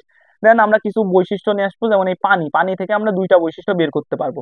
বিক্রিয়া, বিক্রিয়া থেকে আমরা ধরো বিক্রিয়া থেকে আমরা কি করবো, বিক্রিয়া থেকে তোমার তিনটা বৈশিষ্ট্য বের করতে হবে। আর হলো অন্যান্য, অন্যান্য থেকে আরো দুইটা বৈশিষ্ট্য বের করতে পারবো। এইভাবে হলো আমরা বৈশিষ্ট্যগুলো করবো। এই যে দুইটা বৈশিষ্ট্য, তিনটা, পাঁচটা বৈশিষ্ট্য, 5 আর 2 7টা, 10টা, 12টা বৈশিষ্ট্য শেষ। এইভাবে আমরা বৈশিষ্ট্যগুলো পড়বো, একটু টেকনিক্যালি পড়বো, তাইলে কি হবে, বৈশিষ্ট্যগুলো আমাদের মাথায় থেকে যাবে। 2 থেকে 3 বার এমনি পড়বা, দেখবা যে মাথার ভিতরে জিনিসটা গেঁথে যাবে। কারণ কি, তুমি একটা সিকোয়েন্স ধরে পড়তেছো, তুমি কিন্তু ওই কি বলো, তুমি মানে উড়াধুরা পড়তেছো না, তুমি একটা সিকোয়েন্স মেনটেন করে সুন্দর মতো গুছাই পড়তেছো। এই জন্য মাথাটা তোমার মাথার ভিতরে গুছায় থাকবে, লং টার্ম তোমার মাথায় থাকবে। কারণ কি, জিনিসটা গোছানো। আর জিনিসটা যদি অগোছালো হয়, তুমি একটানা পড়ে যাচ্ছ, তাইলে জিনিসটা তোমার মাথায় থাকবে না। বা তুমি এমনি গোছায় পড়ো, প্রথমবার একটু কঠিন মনে হবে, বা 2 থেকে 3 বার পরে দেখবে একদম মাথার ভিতরে সুন্দর মতো বসে গেছে। এই হলো কাহিনী। তো এইভাবে আমরা এনজাইমের বৈশিষ্ট্যগুলো বিভিন্ন ভাবে পড়বো। দেন ভিতরে তোমাদের একটা লাইন দাগাই দিছিলাম যে তোমার কি পানি, গ্লিসারলে হলে এনজাইম দ্রবণীয়। তো ওই জিনিসটা অলরেডি আমি পড়াই ফেলছি যে এনজাইম হলো তোমার পানিতে দ্রবণীয় আর অ্যালকোহলে দ্রবণীয়। লঘু অ্যালকোহল, গ্লিসারল, এসব কিছু জানা লাগবে না, জাস্ট জানবা এনজাইম পানিতে দ্রবণীয় আর অ্যালকোহলে দ্রবণীয়। আর বাকি যারা আছে ওরা কি, প্রোটিন আর অ্যামিনো অ্যাসিড, এরা হলো পানিতে দ্রবণীয় বাট অ্যালকোহলে অদ্রবণীয়। বাট তিনটা জিনিসই সেম টাইপের জিনিস, বাট এনজাইমটা আবার অ্যালকোহলে দ্রবণীয়। তো এই তিনটা একসাথে পড়বে, তাইলে এটা পড়া হয়ে যাবে। তো গেল বৈশিষ্ট্য টৈশিষ্ট্য সব শেষ আমাদের। পরের পৃষ্ঠায় যাও, পরের পৃষ্ঠায় খুবই গুরুত্বপূর্ণ একটা জিনিস আছে, খুবই গুরুত্বপূর্ণ একটা জিনিস, তোমার কো ফ্যাক্টর আর কো এনজাইম। তো এটা খুবই গুরুত্বপূর্ণ একটা জিনিস, আর এই জিনিসটা তোমাদের বইতে ভালোভাবে বোঝায় দেয় না, তোমার ভালোভাবে বুঝাই দেয় না। তো এটা তোমরা খুব মনোযোগ সহকারে দেখো, তোমাদের বইতে জিনিসটা তোমাদের আবসা করে রাখছে। অর্থাৎ আমি 2 থেকে 3 বার বই পড়ার পরে দেন বুঝতে পারছি আসলে জিনিসটা এরকম হয়। আমি প্রথমে এই জিনিসটা ভুল করতাম। ভুল কেমনে করতাম তোমাদেরকে বলি। এনজাইম, তো এনজাইম কি, এনজাইম হলো প্রোটিন জাতীয় পদার্থ, প্রোটিন জাতীয় পদার্থ, তাই তো। এনজাইম কি, এনজাইম হলো তোমার প্রোটিন জাতীয় পদার্থ, এটা আমরা সবাই জানি। এনজাইম হলো তোমার প্রোটিন জাতীয় পদার্থ। কিন্তু কিছু কিছু এনজাইম আছে, কিছু কিছু এনজাইম আছে যেগুলোর সাথে কি, যেগুলোর সাথে হলো তোমার অপ্রোটিন জাতীয় পদার্থ থাকে। কিছু কিছু এনজাইম আছে যেগুলোর সাথে তোমার অপ্রোটিন জাতীয় পদার্থ থাকে। অর্থাৎ এটা হলো ধরো দুই টাইপের এনজাইম, দুই টাইপের এনজাইম আছে। একটা হলো কি তোমার যেগুলা শুধু প্রোটিন জাতীয়, আরেকটা কি তোমার প্রোটিন প্লাস অপ্রোটিন, প্রোটিন প্লাস অপ্রোটিন, অপ্রোটিন। তো যেটা শুধু প্রোটিন জাতীয় এনজাইম, অর্থাৎ যেই এনজাইমের মধ্যে শুধু প্রোটিন থাকে, ওই এনজাইমকে তোমার সরল এনজাইম বলা হয়, সরল এনজাইম বলা হয়, এনজাইম বলা হয়।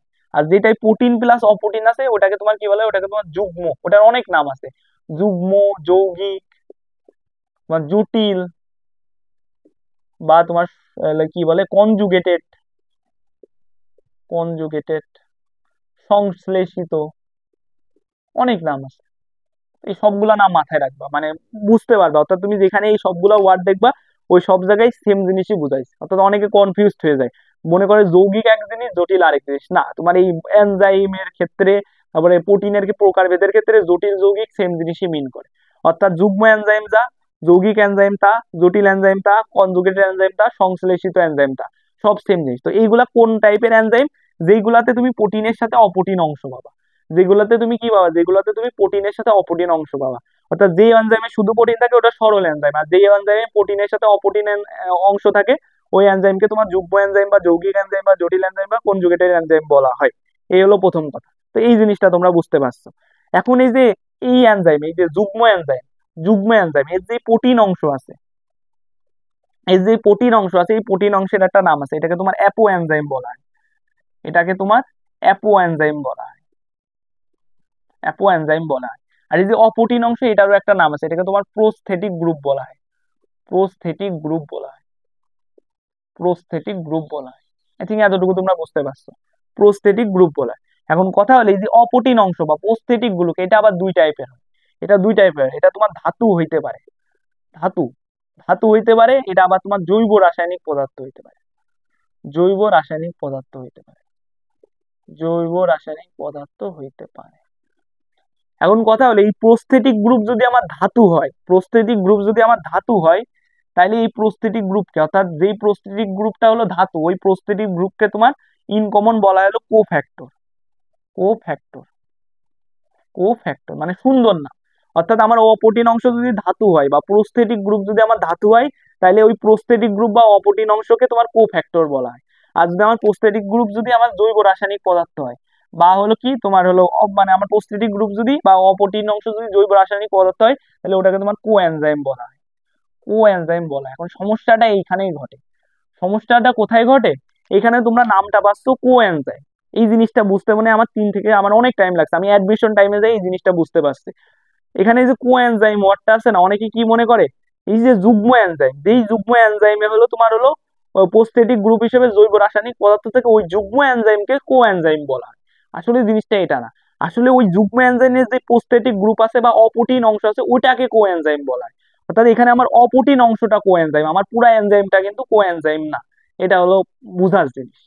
অর্থাৎ আমার যদি এই যে প্রোটিন, এই প্রোটিন বা অ্যাপো এনজাইম, যেটা প্রোটিন অংশ অ্যাপো এনজাইম, এর সাথে যদি একটা অপোটিন অংশ থাকে, এই অপোটিন অংশ যদি ধাতু হয়, তাহলে এই অপোটিন অংশটাকে আমরা কোফ্যাক্টর বলবো। আবার যদি এই অপোটিন অংশটা একটা জৈব রাসায়নিক পদার্থ হয়, তাহলে অপোটিন অংশটাকে আমরা কোফ্যাক্টর বলবো।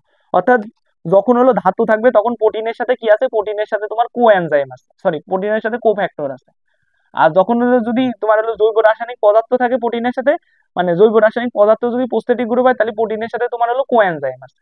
এটা হলো কথা। অর্থাৎ পুরো এনজাইমটা কোএনজাইম না, যে অপোটিন অংশ ওটা হলো কোএনজাইম। এটা হলো কথা। পুরো এনজাইমটা কোফ্যাক্টর না, যে অপোটিন অংশ অর্থাৎ যে ধাতু ওটা হলো কোফ্যাক্টর। এই হলো কথা। অর্থাৎ ওই ধাতু, অর্থাৎ এই ধাতু বলতে আরেকটু বোঝাই, ধাতু কারা, ধাতু কারা, এই যে ধাতু এফি, Fe2+, তারপরে Cu2+, কবার, নিকেল, এইগুলা তোমার ধাতু থাকতে পারে, ধাতু না যে কোনো কিছু। এই জিনিসটা হলো তোমার কোফ্যাক্টর। এই জিনিসটা হলো তোমার কোফ্যাক্টর, মানে এরা ধাতু, বাট এরা যেহেতু প্রোটিনের সাথে যুক্ত হয়েছে এনজাইমে, এর কারণে এটাকে আর ধাতু বলা যাবে না, এটাকে আমার কোফ্যাক্টর বলতে হবে, এটাকে আমার কোফ্যাক্টর বলতে হবে। এই হলো কাহিনী। এখন জৈব রাসায়নিক পদার্থের উদাহরণ কি? জৈব রাসায়নিক পদার্থের উপাদান হলো তোমার এফএডি, এনএডি, এটিপি, এইগুলো হলো তোমার জৈব রাসায়নিক পদার্থের উদাহরণ। এখন এই জিনিসটা একটু তোমাদের বোঝা লাগবে যে জৈব রাসায়নিক পদার্থটা কি। প্রথম কথা হলো জৈব রাসায়নিক পদার্থ হলো এমন পদার্থ যেটা হলো তোমার হলো প্রকৃতিতে তৈরি হয়, যেটা কি, যেটা হলো তোমার প্রাকৃতিক ভাবে তৈরি হয়। এই কারণে কি এরা হলো জৈব পদার্থ। এরা হলো জৈব পদার্থ কারণ কি এরা হলো প্রাকৃতিক ভাবে তৈরি হয়। এর পরের কথা কি, এর পরের কথা হলো এরা কিন্তু অপোটিন অংশ। এখানে বলা আছে যে জৈব রাসায়নিক পদার্থটা কি অপোটিন অংশ, অর্থাৎ এই জৈব রাসায়নিক পদার্থ প্রাকৃতিক ভাবে তৈরি এমন জিনিস হবে, বাট এর মধ্যে প্রোটিন থাকা যাবে না। এর মধ্যে প্রোটিন থাকা থাকবে না, প্রোটিন থাকলে ওটা জৈব রাসায়নিক পদার্থ হবে, ঠিক আছে, বাট এইখানকার জৈব রাসায়নিক পদার্থ হবে না। মানে এইখানকার জৈব রাসায়নিক পদার্থ হলো অপ্রোটিন পদার্থ। তার মানে এখানে প্রোটিন থাকা যাবে না। তাহলে প্রোটিন বাদে কি কি হইতে পারে? প্রোটিন ভাবে হবে শর্করা, শর্করা আর লিপিড, এই দুইটা হলো তোমার এই জৈব রাসায়নিক পদার্থের মধ্যে পড়ে। মানে শর্করা আর লিপিড একত্রে মিলে এই জিনিসগুলা তৈরি করে। এফএডি, এফএডি হলো তোমার শর্করা লিপিডের একটা কম্বো। তোমার হলো এনএডি, এগুলো হলো তোমার শর্করা লিপিডের হলো কম্বো। এটিপি, এগুলো হলো শর্করা লিপিডের কম্বো, যার মধ্যে প্রোটিন থাকে না। তো এই জৈব রাসায়নিক পদার্থ বা অপ্রোটিন জাতীয় পদার্থ বা শর্করা লিপিডের পদার্থ যদি আমার এই প্রোটিনের সাথে থাকে, তাহলে সেই জিনিসটা হলো আমার কোএনজাইম হয়। আই গেস তোমরা বুঝতে পারছো। তো আমি তোমাদের জিনিসটা একটু রিক্যাপ করে দিই। প্রথম কথা হলো আমার এনজাইমে যদি শুধু প্রোটিন থাকে, তাহলে ওই এনজাইমকে আমি সরল এনজাইম বলবো। আর যদি আমার এনজাইমে প্রোটিনের সাথে অপ্রোটিন অংশ থাকে, তাহলে ওই এনজাইমকে আমি যুগ্ম এনজাইম বলতে পারি, যৌগিক এনজাইম বলতে পারি, জটিল এনজাইম বলতে পারি, কনজুগেটেড এনজাইম বলতে পারি, সংশ্লেষিত এনজাইম বলতে পারি। তো আমার যুগ্ম এনজাইম, তো যুগ্ম এনজাইমে একই সাথে প্রোটিন প্লাস অপ্রোটিন অংশ থাকে। যে প্রোটিন অংশ থাকে, এই প্রোটিন অংশকে তোমার হলো বলা হয়, তোমার অ্যাপো এনজাইম বলা হয়। আর যে অপ্রোটিন অংশ থাকে, এই অপ্রোটিন অংশকে তোমার কোফ্যাক্টর, এই অপ্রোটিন অংশকে কি বলা হয়? কোফ্যাক্টর বা হলো তোমার হলো কোএনজাইম বলা হয়। অপ্রোটিন অংশকে তোমার কোফ্যাক্টর বা কোএনজাইম বলা হয়। এটা জিনিসের উপরে ভ্যারি করে। অপ্রোটিন অংশ, এই অপ্রোটিন অংশকে আবার প্রস্থেটিক গ্রুপও বলা হয়। অপ্রোটিন অংশকে তোমার কি বলা হয়? প্রস্থেটিক গ্রুপ বলা হয়। মানে আমার জিনিসটা এরকম যে অপ্রোটিন অংশ একে আবার প্রস্থেটিক গ্রুপ বলা হয়। এখন এটা বিভিন্ন ধরনের ধরন অনুযায়ী অপ্রোটিন অংশকে তোমার হলো কোএনজাইম বা কোফ্যাক্টর বলা হয়। তো কোএনজাইম কখন বলবো? যখন এর সাথে জৈব রাসায়নিক পদার্থ থাকবে। জৈব রাসায়নিক পদার্থ কি? এমন একটা পদার্থ যেটা প্রাকৃতিক ভাবে তৈরি হয়। যেহেতু এটা অপ্রোটিন অংশ, তার মানে এখানে তোমার প্রোটিন থাকবে না। তাহলে কি কি থাকবে? শর্করা বা লিপিড, শর্করা আর লিপিড থাকবে। তো এটিপি, এফএডি, এনএডি, এগুলো এমন পদার্থ যেগুলো হলো তোমার শর্করা আর লিপিড দ্বারা তৈরি, আর এগুলো প্রাকৃতিক ভাবে তৈরি হয়। তো এইগুলাই হলো আমার অপ্রোটিন অংশ বা এগুলা হলো তোমার জৈব রাসায়নিক পদার্থ। তো এই জিনিসগুলোকে আমি কোএনজাইম বলবো, এটিপি, এফএডি। আর যদি যখন হলো আমার ধাতু থাকবে, প্রোটিনের সাথে যখন আমার ধাতু থাকবে Fe2+, কবাল্ট, নিকেল, তারপরে হলো তোমার কি তোমার হলো কপার, যখন এইগুলা থাকবে তখন এইটাকে আমি কি করবো, যেহেতু ধাতু আছে এটাকে আমি কোফ্যাক্টর বলবো, কারণ আমার প্রোটিনের সাথে কি আছে, অপ্রোটিন অংশ হিসেবে ধাতু আছে, তো এই জিনিসটাকে আমি কোফ্যাক্টর বলবো। এই হলো বিষয়। অর্থাৎ এখানে তোমাদের একটা জিনিসই মাথায় রাখা লাগবে, এই যে পুরা এনজাইম আছে প্রোটিন প্লাস অপ্রোটিন, এই পুরাটাকে তোমার হলো কোএনজাইম বা কোফ্যাক্টর বলে না, শুধুমাত্র অপ্রোটিন অংশকে আলাদাভাবে কোএনজাইম বা কোফ্যাক্টর বলে, জিনিসের উপরে বেস করে। এই হলো জিনিস। আই থিঙ্ক তোমরা বুঝতে পারছো জিনিসটা। এটা খুবই ইম্পর্টেন্ট একটা জিনিস, সেটা তোমাদের একটু ভালো মতো বোঝা লাগবে। তো তোমরা বুঝতে পারছো, গেল এই জিনিস।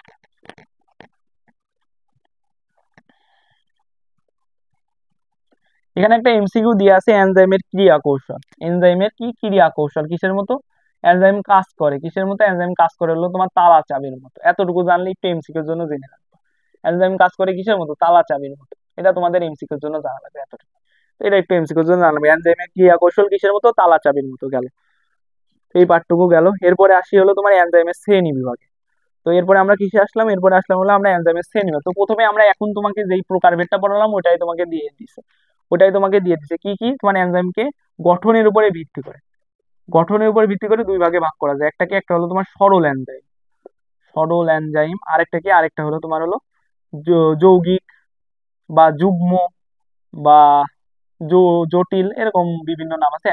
তো তোমার ওইখানে তোমার 4টা নাম দিয়ে আছে, আরো যত নাম আছে আমি তোমাকে একটু আগে যেই নামগুলো পড়ানো সবই এর ক্ষেত্রে খাটে। এটা হলো কথা। এবং সরল এনজাইম কারা তুমি জানো, শুধু প্রোটিন দ্বারা তৈরি, শুধু প্রোটিন দ্বারা তৈরি। মানে এরকম দুইটা এনজাইমের এক্সাম্পল এখানে দিয়ে আছে, কি কি তোমার সুক্রেজ, অক্সিডেজ। তো তোমরা নর্মালি যে এনজাইম গুলো পড়ো সবই হলো তোমার কি সরল এনজাইম, সুক্রেজ, অক্সিডেজ। তো দুইটা এক্সাম্পল দিয়ে আছে, এতটুকু জানলে হচ্ছে। এটা শুধু হলো প্রোটিন দ্বারা তৈরি, এক্সাম্পল হলো সুক্রেজ, অক্সিডেজ, এতটুকু জানলে হচ্ছে। তো যৌগিক এনজাইমটা কি? এখানে হলো তোমার প্রোটিনের সাথে অপ্রোটিন অংশ থাকে, প্রোটিনের সাথে অপ্রোটিন অংশ থাকে। এই যে অপ্রোটিন অংশ আছে, এই অপ্রোটিন অংশের দুইটা নাম হইতে পারে, এটাকে তোমার কোফ্যাক্টরও হইতে পারে, আবার এটা হলো তোমার কোএনজাইমও হইতে পারে, কোএনজাইমও হইতে পারে। তো কোফ্যাক্টর কারা? কোফ্যাক্টর হলো তোমার এই যে এফি, তারপরে হলো তোমার সিইউ।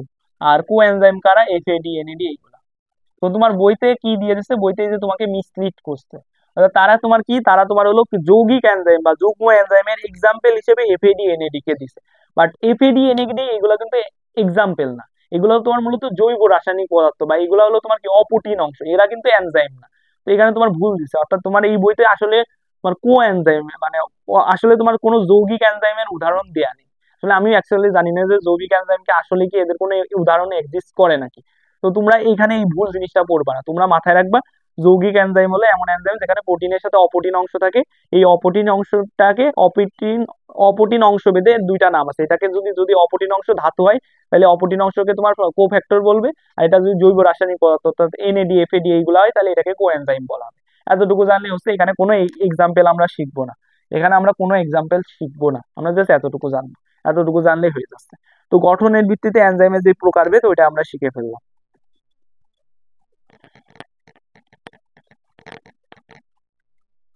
তো গঠনের ভিত্তিতে এনজাইমের প্রকারভেদ এটা আমরা শিখে ফেললাম। এরপরে কি, এরপরে হলো বিক্রিয়াকে প্রভাবিত করার দিক থেকে, বিক্রিয়াকে প্রভাবিত করার দিক থেকে এনজাইমের প্রকারভেদ, বিক্রিয়াকে যেভাবে প্রভাবিত করে এর উপরে ভিত্তি করে এনজাইমের প্রকারভেদ। তো এইখানে একটা জিনিস আমি তোমাদেরকে বলি, যে এখানে কিন্তু তোমার 9টা প্রকারভেদ আছে। এখন অনেকে কি করে, অনেকে এই 9টা প্রকারভেদ পড়ে, পড়ার পরে কি করে, পড়ার পরে হলে এর এক্সাম্পল এক্সাম্পল মুখস্থ করে মাথা খারাপ করে ফেলা যায়।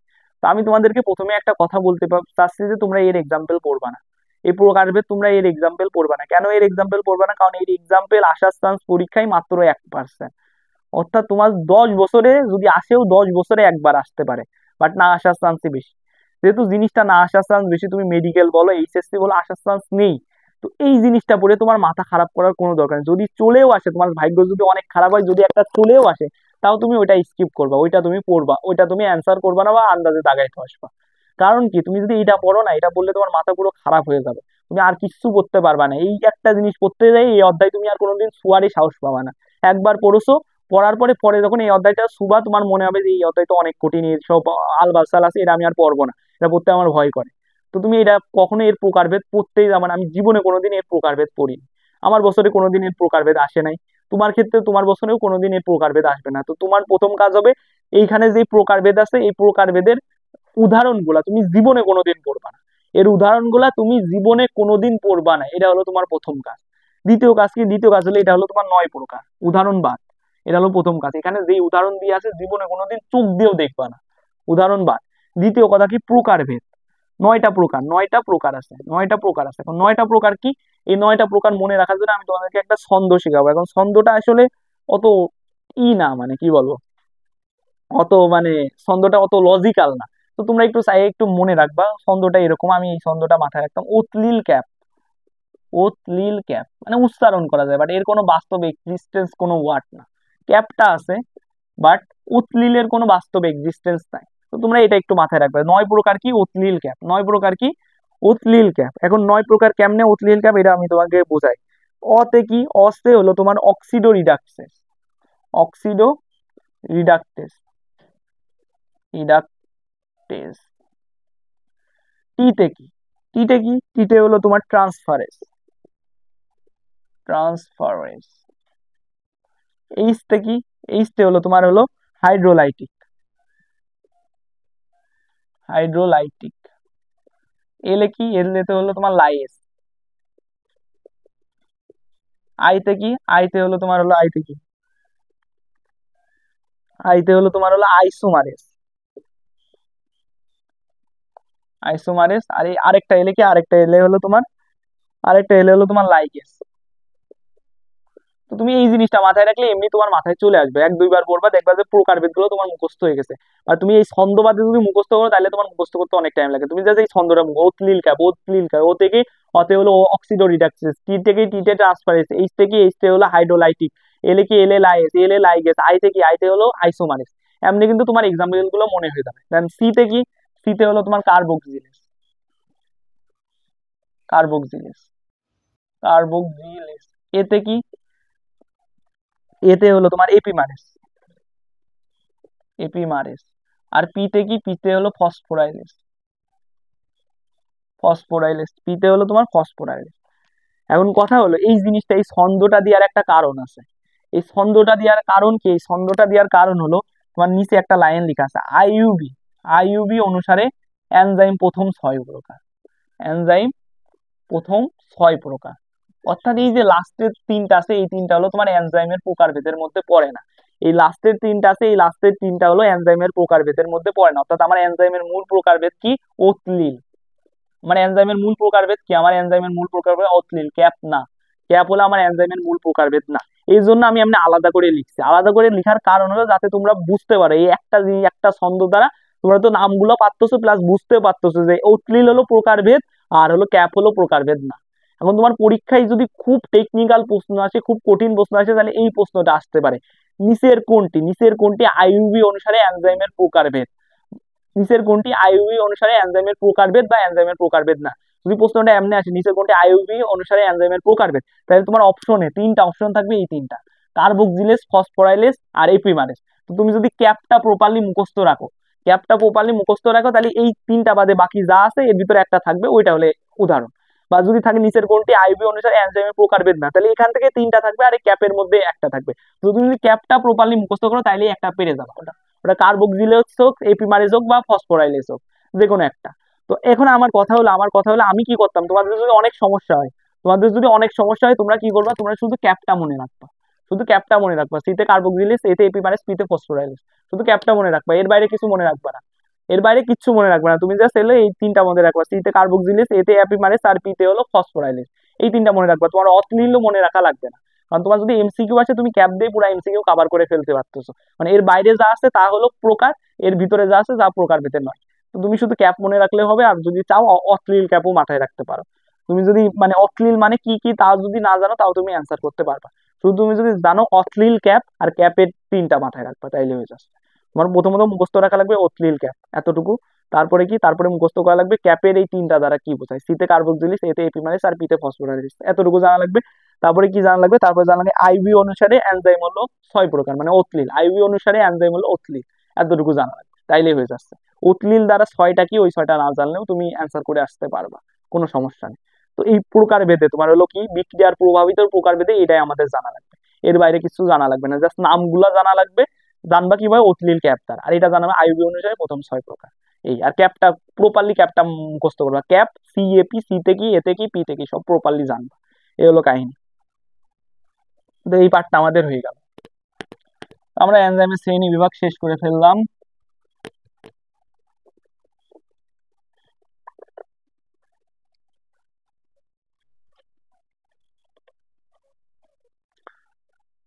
এরপরে কি আছে? এরপরে হলো এনজাইমের কার্যকলাপের প্রভাবক, অর্থাৎ এনজাইমের প্রভাব। এখানে তোমাদের 4টা প্রভাবকের নাম জানা লাগবে, যেগুলো তোমরা বৈশিষ্ট্যতে অলরেডি পেয়ে গেছো, একবার দেখলেই মুখস্থ হয়ে যাবে। কি কি প্রভাবক? পিএইচ একটা প্রভাবক পড়াইছি, তাপমাত্রা একটা প্রভাবক, এটাও পড়াইছি। পানি ছাড়া এনজাইম কাজ করে না, তার মানে পানি একটা প্রভাবক, এটাই পড়াইছি। আরেকটা এখানে নতুন অ্যাড করছে, ধাতু। এই 3টা প্রভাবক তোমাদের পড়া লাগবে। আর এর ভিতরে যেটা আছে ওটা তুমি অলরেডি পড়ে ফেলছো, পিএইচ 6 থেকে 9, তাপমাত্রা হলো তোমার 35 থেকে 40 ডিগ্রি সেলসিয়াস। আর বেশি হলে এনজাইম কি হয়? বেশি হলে এনজাইম নষ্ট হয়ে যায়। কত হলে? 50 থেকে 60-এ চলে গেলে এনজাইম নষ্ট হয়ে যায়, বাট কম হইলে নষ্ট হয় না। তারপরে কি? পানি, পানি ছাড়া এনজাইম কাজ করে না, পানি ছাড়া এনজাইম কি? এনজাইম কাজ করবে না, পানি মাস্ট। তো এইগুলো তোমরা অলরেডি জানো, অলরেডি আমি তোমাদেরকে বৈশিষ্ট্য পড়াই ফেলছি, তো এখানে নতুন কিছু নাই। জাস্ট ধাতুটা একটু জানা লাগবে। এখানে 2টা সেকশন আছে, একটা সেকশনে বলছে কিছু ধাতু আছে এরা কি, এরা হলো এনজাইমের কার্যকারিতা বাড়ায় দেয়, আর কিছু ধাতু আছে এরা হলো এনজাইমের কার্যকারিতা কমায় দেয়। তো কেউ কমায় আর কেউ কি বাড়ায়। তো এখানে বুদ্ধিমানের কাজ কি হবে? বুদ্ধিমানের কাজ হবে যে কোনো একটা পড়া। বুদ্ধিমানের কাজ হবে পড়া। আর তোমার পরীক্ষায় যদি প্রশ্ন আসে একটা জিনিস কি, তোমার পড়াটা বুঝে পড়া মানে কি? বুঝে পড়া মানে তোমার বুঝে পড়া বলতে তোমার এইটা বোঝা যে পরীক্ষায় প্রশ্নটা কেমনে হয়। অনেকে আছে, অনেকে অনেক পড়ালেখা করে, অনেক পড়া একদম মুখস্থ করে ফেলা দেয়, বা জিনিসটা কি তারা তাদের মাথার মধ্যে এই জিনিসটা ডেভেলপ করে না যে আমার প্রশ্নটা কেমনে আসবে। তুমি যদি এই জিনিসটা ডেভেলপ করে পড়ো যে প্রশ্নটা কিভাবে আসবে, তাহলে দেখবা যে তোমার পড়াটা আরো ভালো হবে। তুমি অনেক কম পড়বা, অনেক কম পড়ে অনেক ভালো করতে পারতেছো, কারণ কি? তুমি জানো যে কি আসবে। বা যারা অনেক পড়ে বাট প্রশ্নটা কিভাবে আসবে ওটা যদি না ভাবে, তাহলে তাদের ক্ষেত্রে কি হয়? তাদের পরীক্ষার লাগে আগে ভাবা লাগে যে আমি পড়িছি, ওটাকে তোমার প্রশ্ন পর্যন্ত নিয়ে যাওয়া লাগে, নিয়ে যেয়ে দেন অ্যান্সার করা লাগে। বাট যারা এইভাবে ভেবে পড়ে তাদের প্রশ্ন পর্যন্ত অলরেডি পড়া চলে গেছে, জাস্ট তারা অ্যান্সার করবে। এই জন্য তোমাদের বোঝা লাগে প্রশ্নটা কেমনে আছে। তো এইখানে যে পড়বে, যে পড়ে সে কি করবে? সে কমায় বাড়ায় দুটাই মুখস্থ করে চলে যাবে। আর যে হলো তোমার প্রশ্ন বুঝে পড়ে সে কি করবে? সে একটা পড়বে, একটা পড়বে। কারণ কি? সে জানে যে পরীক্ষায় প্রশ্ন এরকম আসবে যে ধরো আসবে যে নিচের কোনটি এনজাইমের কার্যকারিতা বাড়ায়, নিচের কোন ধাতুটা। তো 3টা কমায় ধাতু দেবে আর একটা বাড়ায় ধাতু দেবে। সে যদি কমায় 3টা মুখস্থ করে তাহলে ওইটা বাজে যা আছে ওটা হলো বাড়ায়। বা সে যদি হলো তোমার প্রশ্ন যদি এরকম আসে যে নিচের কোনটি এনজাইমের কার্যকারিতা কমায়, তাহলে সে যেইটা চেনে ওইটা কমায়, তাহলে ওইটা অ্যান্সার হবে। তো এরকম ভাবে পড়তে হবে, আমিও এই কাজ করতাম। তাহলে কোন ধাতুটা এনজাইমের কার্যকারিতা কমায়? 3টা ধাতু এখানে দিয়ে আছে, কি কি? জিঙ্ক, সরি, এজি, জিঙ্ক আর কপার। কপার, জিঙ্ক আর হলো সিলভার, কপার, জিঙ্ক আর সিলভার। তো এমনি এটাও মুখস্থ করা অত কঠিন না, আমি এর জন্য কমাই মুখস্থ করতাম, বাড়াই মুখস্থ করতাম না।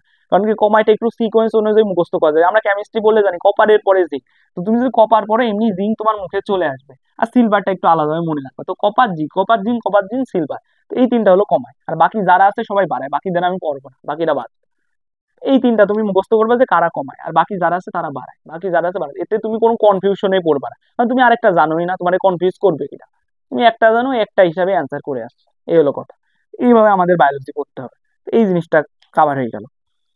তো কমায় কারা? Copper, copper zinc silver, copper zinc silver, এরা হলো কমায়।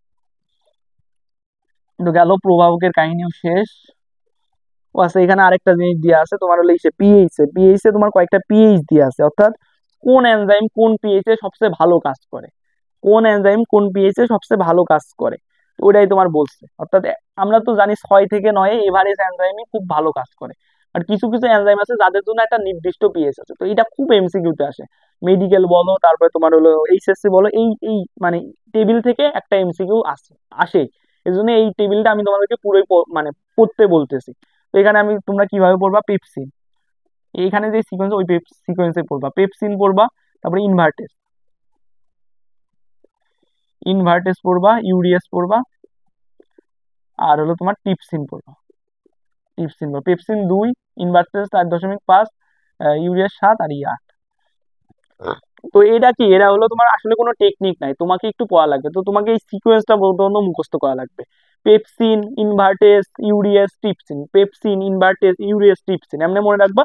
দেন পরপর যাবা 2, তারপরে 4.5, তারপরে 7, তারপরে 8। তো তুমি যদি এই সিকোয়েন্সটা মনে রাখো তাহলে তুমি ওই যে নর্মাল হলো কি বলে নাম্বারের ক্রম অনুসারে কাজ করতে পারবা। 2, তারপরে 4.5 আছে, তারপরে 7 আছে, তারপরে 8 আছে। আর এমনি মনে রাখতে পারো পেপসিন 2 আর ট্রিপসিন 8 আর বাকিটা এর মাঝখানে। তো 4.5 ইনভার্টেস আর ইউরিয়ার সাথে যেভাবে তোমার সুবিধা হয় একটু সিকোয়েন্স অনুযায়ী এই চারটা একটু প্রপারলি মুখস্থ করবা। আমি কিন্তু 5টা আছে, একটা দিই না, কারণ কি এই চারটা বাদে অন্য যেই সংখ্যা থাকবে ওটাই হলো ওইটার সংখ্যা, এই চারটা নাম পাবে অন্য যেই নাম থাকবে ওটাই হলো ওইটার নাম। কারণ কি তোমার পরীক্ষায় কখনো তোমার এর অপশন দিলে যদি আমার এনজাইম দেয়, এনজাইমের ভিতরেও এই 5টা নাম বাদে অন্য কোনো নাম দেবে না। যদি সংখ্যা দেয় এই 5টা সংখ্যা তোমার বইতে আছে, ওই 5টা সংখ্যা বাদে অন্য কোনো সংখ্যা যাবে না। তো বুদ্ধিমানের কাজ হবে কি, বুদ্ধিমানের কাজ হবে চারটা পড়া, একটা হলে তো কমাইতে পারছো, অনেকের মাথায় আসতে পারে তাই একটা কমাই কি করবে, একটাও পড়ে ফেলা দিই। তাই তোমাকে বলি তুমি এখানে একটা কমাইলা, আরেক জায়গায় আরেকটা কমায়, আরেক জায়গায় আরেকটা কমা, এমনি কমাইতে কমাইতে অনেক কমে যাবে। তো ছোট করে কোনো কিছু ছোট করে দেখা উচিত না। তো তুমি একটা কমাও, একটা কমানো অনেক। তো এখান থেকে তুমি একটা নাম কমাই দিলে, এখান থেকে একটা সংখ্যা কমাই দিলা। তো তোমার অপশনে যদি এইগুলা কিছু থাকে তাহলে এটা হলো এখানে তুমি যাকে পড়ো নাই তারটা, আর এখানে সংখ্যা দিয়ে আছে, তো অন্য কোনো সংখ্যা থাকলে এখানে যে পড়ো নাই তারটা, তো তুমি ওটাকে পড়বাই না কখনো, ওর সংখ্যা পড়বে না, ওকে পড়বা না। তুমি যদি অপশনে মানে এইগুলা বাদে অন্য কোনো সংখ্যা পাও তার মানে ওরটা, অন্য কোনো নাম পাও তার মানে ওইটা। বুঝতে পারছো, এই হলো কাহিনী। তো তোমাদের এই চারটা একটু ভালোভাবে মুখস্থ করা লাগবে, তাইলে তোমরা এই টিকটা খাটাইতে পারবা। পেপসিন 2, ইনভার্টেস 4.5, ইউরিয়াস 7 আর টিপসিন 8। তো এটা একটু কয়েকবার পড়লে তোমাদের মাথায় ঢুকে যাবে যদি এমনি সিকুয়েন্সলি পড়ো। জাস্ট নামগুলো একটু মুখস্থ করতে কষ্ট হবে, বাট সিকোয়েন্স মুখস্থ করতে কষ্ট হবে না। 2, 4.5, 7, 8, এই হলো কাহিনী। তো মোটামুটি এই টপিকটাও আমরা কমপ্লিট করলাম, প্রভাবক আমাদের শেষ। এরপরে আছে হলো জৈবিক কার্যক্রমে এনজাইমের ব্যবহার। তো আমাদের লাস্ট টপিক হলো এনজাইমের ব্যবহার।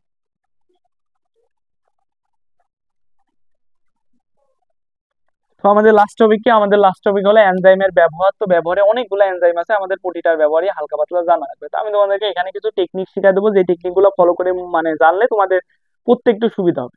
তো প্রথম এনজাইম হলো আমার সেলুলেজ এনজাইম। সেলুলেজ এনজাইম তো সেলুলেজ এনজাইম সম্পর্কে একটা কথা তোমরা অলরেডি জানো, এটার মাধ্যমে কি হয়, এটার মাধ্যমে হলো তৃণভোজী যে প্রাণী আছে, তৃণভোজী প্রাণীরা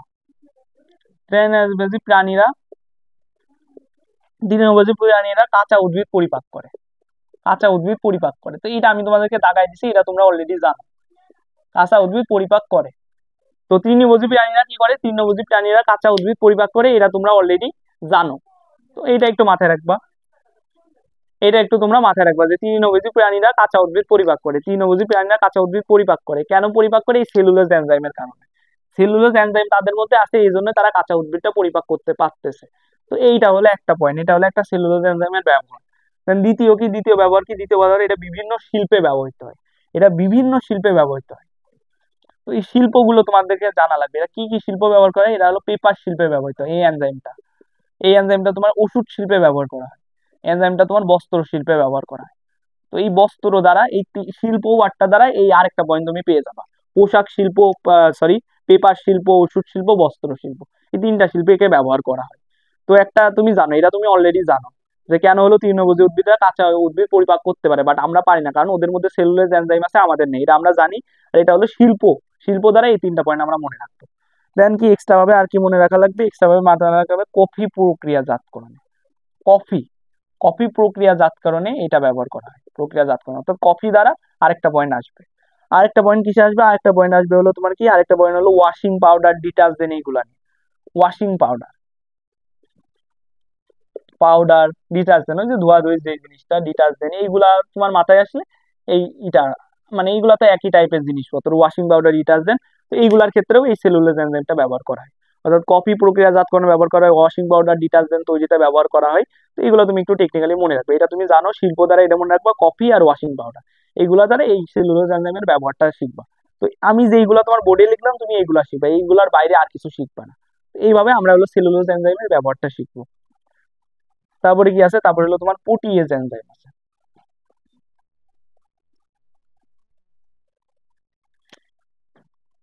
2 নম্বরে কি আছে, 2 নম্বরে হলো তোমার প্রোটিয়েজ এনজাইম আছে। তো 2 নম্বরে তোমার প্রোটিয়েজ এনজাইম আছে। তো প্রোটিয়েজ এনজাইম পড়ানোর আগে তোমাদেরকে একটা কথা বলি, protease enzyme, proteolytic enzyme, proteolytic enzyme বা তোমার হলো প্রোটিন পরিপাককারী এনজাইম,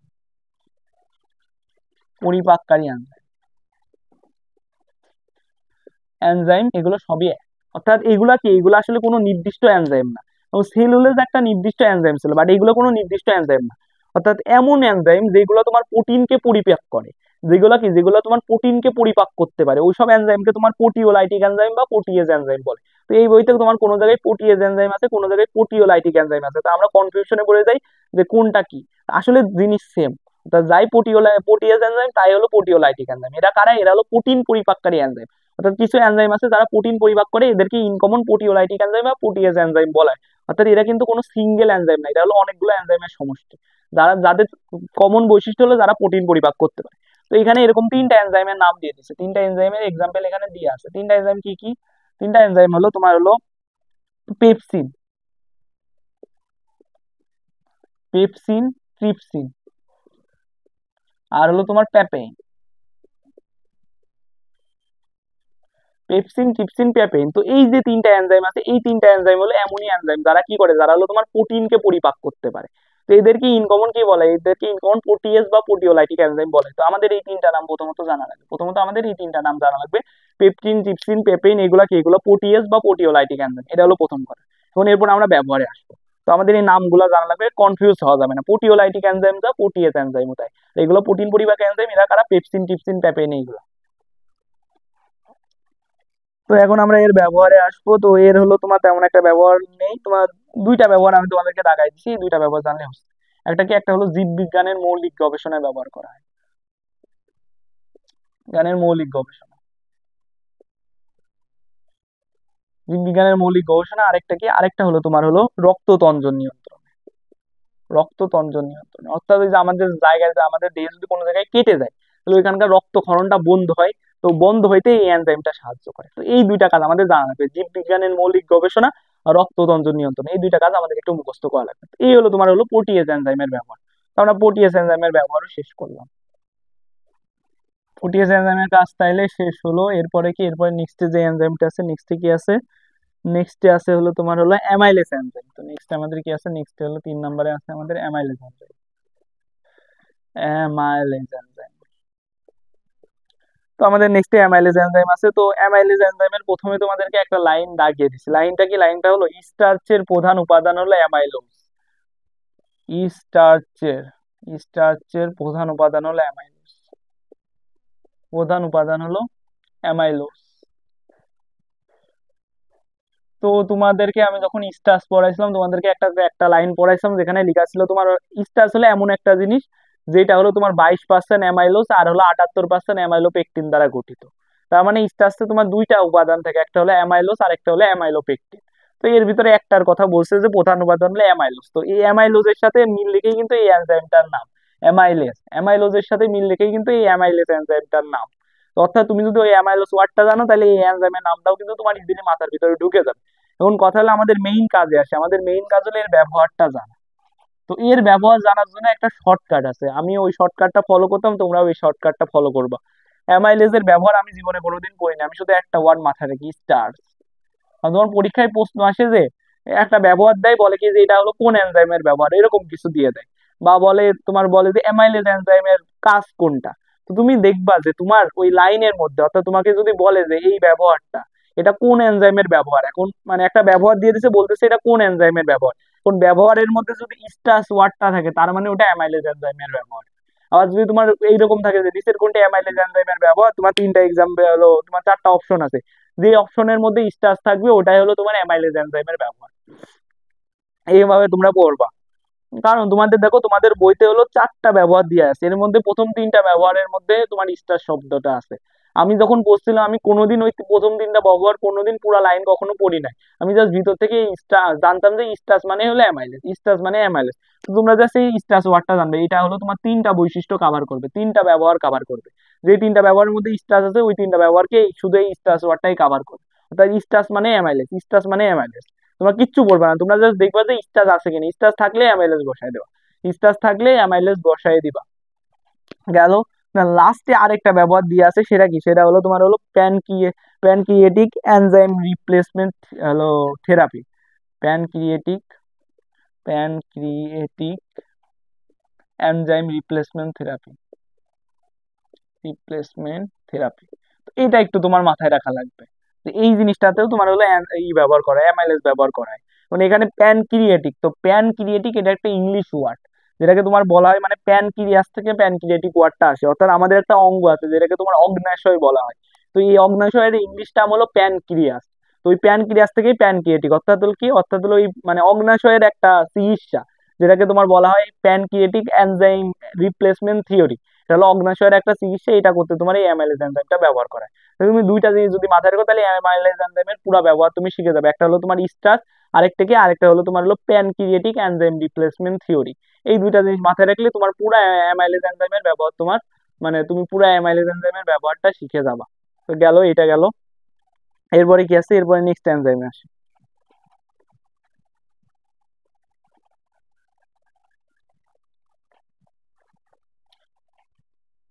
তো নেক্সটে আমাদের কোন এনজাইম আছে, নেক্সট এনজাইম হলো আমার অ্যামাইলেজ গেল। তো অ্যামাইলেজের পরে এনজাইম হলো তোমার ক্যাটালেস। ক্যাটালেস, তো ক্যাটালেসেরও এরকম একটা টেকনিক আছে। এর টেকনিকটা কি, এর টেকনিকটা হলো তোমার হাইড্রোজেন পার অক্সাইড। হাইড্রোজেন পার অক্সাইড, হাইড্রোজেন পার অক্সাইড H2O2। অর্থাৎ তুমি যদি ব্যবহারের মধ্যে এই হাইড্রোজেন পার অক্সাইড বা H2O2 দেখো, তুমি নিঃসন্দেহে চোখ বন্ধ করে ক্যাটালিস অ্যান্সার করে চলে আসবে, কারণ কি H2O2 মানেই ক্যাটালিস, H2O2 মানেই ক্যাটালিস। তো এখানে তোমার হলো এই ক্যাটালিসের ব্যবহারে তোমার দুইটা পয়েন্ট দিয়ে আছে, যার মধ্যে H2O2 আছে, অর্থাৎ এই যে H2O2 দ্বারা তুমি দুইটা ব্যবহার কভার করে ফেলছো, দুইটা ব্যবহার তোমার শেষ। তার নেক্সট আরেকটা ব্যবহার দিয়ে আছে, এই ব্যবহারটা কি, এই ব্যবহারটা হলো চোখের কন্ট্যাক্ট লেন্স পরিষ্কারের কাজে। তো এটা একটু তোমার মনে রাখা লাগবে, চোখের কন্ট্যাক্ট লেন্স পরিষ্কারের কাছে। কন্ট্যাক্ট কন্ট্যাক্ট লেন্স পরিষ্কারের কাজে, লেন্স পরিষ্কারের কাজে, পরিষ্কারের কাজে। তো এইটা তোমার একটু মনে রাখা লাগবে, যে এইটা একটু মনে রাখা লাগবে যে চোখের কন্ট্যাক্ট লেন্স, এতটুকু মনে থাকলে তুমি এটা অ্যান্সার করতে পারবা। চোখের কন্ট্যাক্ট লেন্স মাথায় রাখবা, তো এইটা মাথায় রাখবা। এখানে তোমার আরেকটা জিনিস মাথায় রাখা লাগবে, এটা পরে আছে, এটা পরে আছে তোমার, পরে ওই যে আলাদা আলাদা করে দিয়ে আছে, ওইখানে দিয়ে আছে তোমার রাবার শিল্পে এই ক্যাটালিস এনজাইমটা ব্যবহার করা হয়। রাবার শিল্পে, রাবার শিল্পে এই ক্যাটালিস এনজাইমটা ব্যবহার করা হয়। রাবার শিল্পে কি করা হয়, এই ক্যাটালিস এনজাইমটা ব্যবহার করে, এটা তোমরা পরে পাবা। তো এটা একটু এখনই মাথায় রাখবে যে ক্যাটালিস এনজাইমের আরেকটা ব্যবহার হলো রাবার শিল্প। তাহলে ক্যাটালিস এনজাইমের ব্যবহার হলো H2O2 মানে হাইড্রোজেন পারঅক্সাইড, তারপরে হলো চোখের কন্ট্যাক্ট লেন্স, তারপরে হলো রাবার শিল্প। এবার আমরা ক্যাটালিস এনজাইমের ব্যবহারটা শিখবো। তো গেল ক্যাটালিস এনজাইম গেল। এরপরে কি আছে, এরপরে আছে হলো আমার জাইমেস এনজাইম। জাইমেস এনজাইম যেটা কি, যেটা হলো তোমার প্রথম আবিষ্কৃত এনজাইম। জাইমেস এনজাইম কি, এটা হলো তোমার প্রথম আবিষ্কৃত এনজাইম, এটা তোমাদেরকে পড়াইছে। আর এটা প্রথম কিসে আবিষ্কৃত হয়, এটা প্রথম আবিষ্কৃত হয় ইস্টে, ইস্ট কোষে। অর্থাৎ ইস্টের মধ্যে, ইস্ট মূলত এই জাইমেস এনজাইমটা তৈরি করে। ইস্ট মূলত এই জাইমেস এনজাইমটা তৈরি করে। মানে এর ব্যবহার কি, এর ব্যবহার হলো, তাহলে দুইটা জিনিস জানতে পারলাম জাইমেস এনজাইম সম্পর্কে। এটা হলো প্রথম আবিষ্কৃত এনজাইম, আর এটা হলো কিসে তৈরি হয়, এটা হলো ইস্টে তৈরি হয়, অর্থাৎ এক কোষী ছত্রাকে তৈরি হয়। মানে দুইটা ব্যবহার এখানে দিয়ে আছে। দুইটা ব্যবহার কি, একটা ব্যবহার হলো বদ হজমের ওষুধ তৈরিতে ব্যবহার করা হয়, বদ হজমের ওষুধ, বদ হজমের ওষুধ তৈরিতে ব্যবহার করা হয়, ওষুধ তৈরি। আরেকটা হলো তোমার অ্যালকোহল তৈরিতে ব্যবহার করা হয়, অ্যালকোহল তৈরি, অ্যালকোহল তৈরি। অর্থাৎ কমন কি, কমন হলো তৈরি, কমন কি, কমন হলো তোমার তৈরি। তো এটা মাথায় রাখবা। এটা মূলত কি করে, তৈরি করে, কি কি তৈরিতে সাহায্য করে, একটা হলো তোমার বদ হজমের ওষুধ, আর একটা হলো তোমার অ্যালকোহল। এই দুইটা জিনিস তৈরিতে সাহায্য করে হলো জাইমেস এনজাইম। তৈরি কি কি তৈরি, বদ হজমের ওষুধ আর অ্যালকোহল। তো এইভাবে আমরা জাইমেসটা মাথায় রাখবো। দেন আছে তোমার lipase enzyme.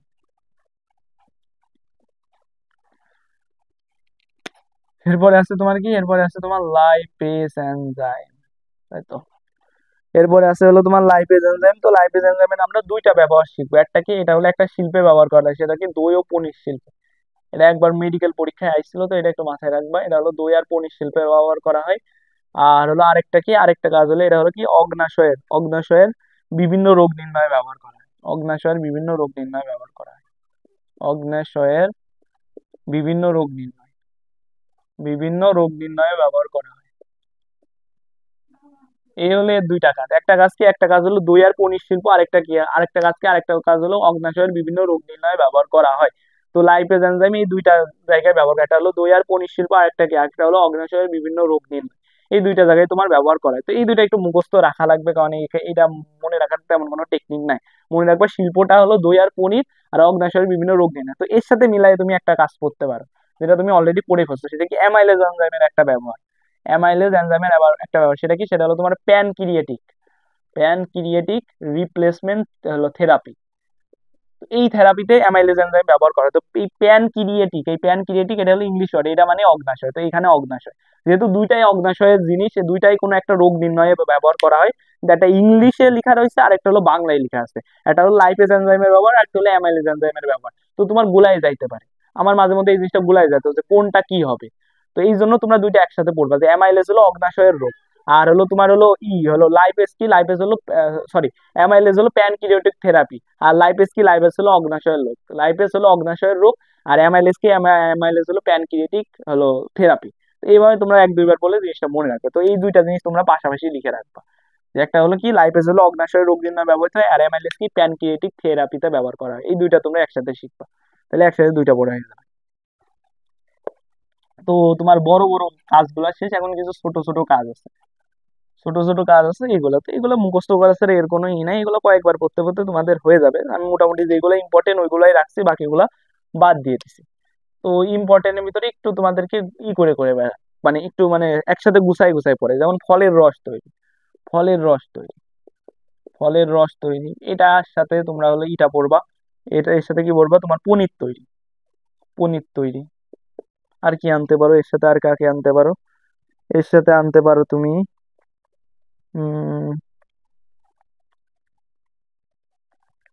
Photographic film, photographic film কি ব্যবহার হয় ফটোগ্রাফিক ফিল্মে, না ফটোগ্রাফিক ফিল্ম লাগবে না। তো তোমরা এই দুইটা একসাথে পড়বা, এই দুইটা একসাথে পড়ে নিবা, এই দুইটা একটু মুখস্থ করবা কষ্ট করে, এই দুইটা একসাথে পড়ে নেবা। কি কি ফলের রস তৈরিতে কি ব্যবহার করা হয়, ফলের রস তৈরিতে তোমার পেকটিন এনজাইম ব্যবহার করা হয়, পেকটিন এনজাইম। আর হলো পনির তৈরিতে কোন এনজাইম ব্যবহার করে, রেনিন এনজাইম ব্যবহার করা হয়, রেনিন এনজাইম ব্যবহার করে। তো এই নামের মধ্যে মিল আছে, এটা টিন আর এটা নিন, এটা টিন আর এটা নিন। তো এই দুইটা তোমরা একটু মিলাই পড়বা, ফলের রস তৈরি পেকটিন আর পনির তৈরি রেনিন। এই দুইটা তোমরা একসাথে মুখস্থ করবা, ফলের রস তৈরি পেকটিন আর হলো কি, আর হলো পনির তৈরি হলো রেনিন। তো এইটা তোমরা মুখস্থ করবা, এই দুইটা একসাথে মুখস্থ করবা। দেন কি আছে, দেন হলো তিনটা পড়বা, তিনটা কি কি, একটা হলো চামড়া লোম মুক্ত করো, চামড়া লোম মুক্ত করো, চামড়া লোম মুক্তকরণ। তারপরেরটা কি, তারপরে হলো তোমার আছে হলো উচ্চ রক্তচাপ নিয়ন্ত্রণ, উচ্চ রক্তচাপ নিয়ন্ত্রণ, নিয়ন্ত্রণ। আর আরেকটা কি, আরেকটা হলো তোমার হলো আরেকটা হলো তোমার হলো ফটোগ্রাফিক ফিল্ম, ফটোগ্রাফিক ফিল্ম। তো তোমার বইতে কি দিয়ে আছে, এই দুইটাতে তোমার সাহায্য করে হলো প্রোটিওলাইটিক এনজাইম, আর এটাকে তোমার প্রোটিয়েজ আছে। কারণ আমি তোমাকে বলছি যে যাই প্রোটিওলাইটিক এনজাইম তাই হলো প্রোটিয়েজ এনজাইম। এখন তোমার পরীক্ষার কাজে কখনো একসাথে প্রোটিওলাইটিক আর প্রোটিয়েজ থাকবে না, তো তোমরা একটা মাথায় রাখবা যে এই সবগুলাই হলো করে কি, এই সবগুলা কাজই করে হলো তোমার প্রোটিওলাইটিক এনজাইম, সব জায়গায় কাজ করে কি প্রোটিওলাইটিক এনজাইম। কারণ তুমি জানো যে যাই প্রোটিওলাইটিক এনজাইম তাই হলো প্রোটিয়েজ এনজাইম। অর্থাৎ এই সবগুলা কাজ যদি এমন লেখা থাকতো প্রোটিয়েজ এনজাইম তাও ঠিক আছে, আবার প্রোটিওলাইটিক এনজাইম লেখা আছে তাও ঠিক আছে, তাহলে এই তিনটা কাজই একটা এনজাইমই করে, সেটা হলো প্রোটিওলাইটিক এনজাইম। তো এই তিনটা তুমি একসাথে পড়ে নিলা, তাহলে তোমার গুলাবে না, কারণ এখানে প্রোটিয়েজ এনজাইম আর প্রোটিওলাইটিক এনজাইম একই জিনিস বোঝায়। তো তুমি দুইটা তিনটার ক্ষেত্রে একটা জিনিস পড়বে, তাহলে তোমার জিনিস কমে যাবে। তো এই তিনটা কাজ কে করে, এই তিনটা কাজই তোমার প্রোটিওলাইটিক এনজাইম করে, তিনটা কাজই প্রোটিওলাইটিক এনজাইম করে। গেল,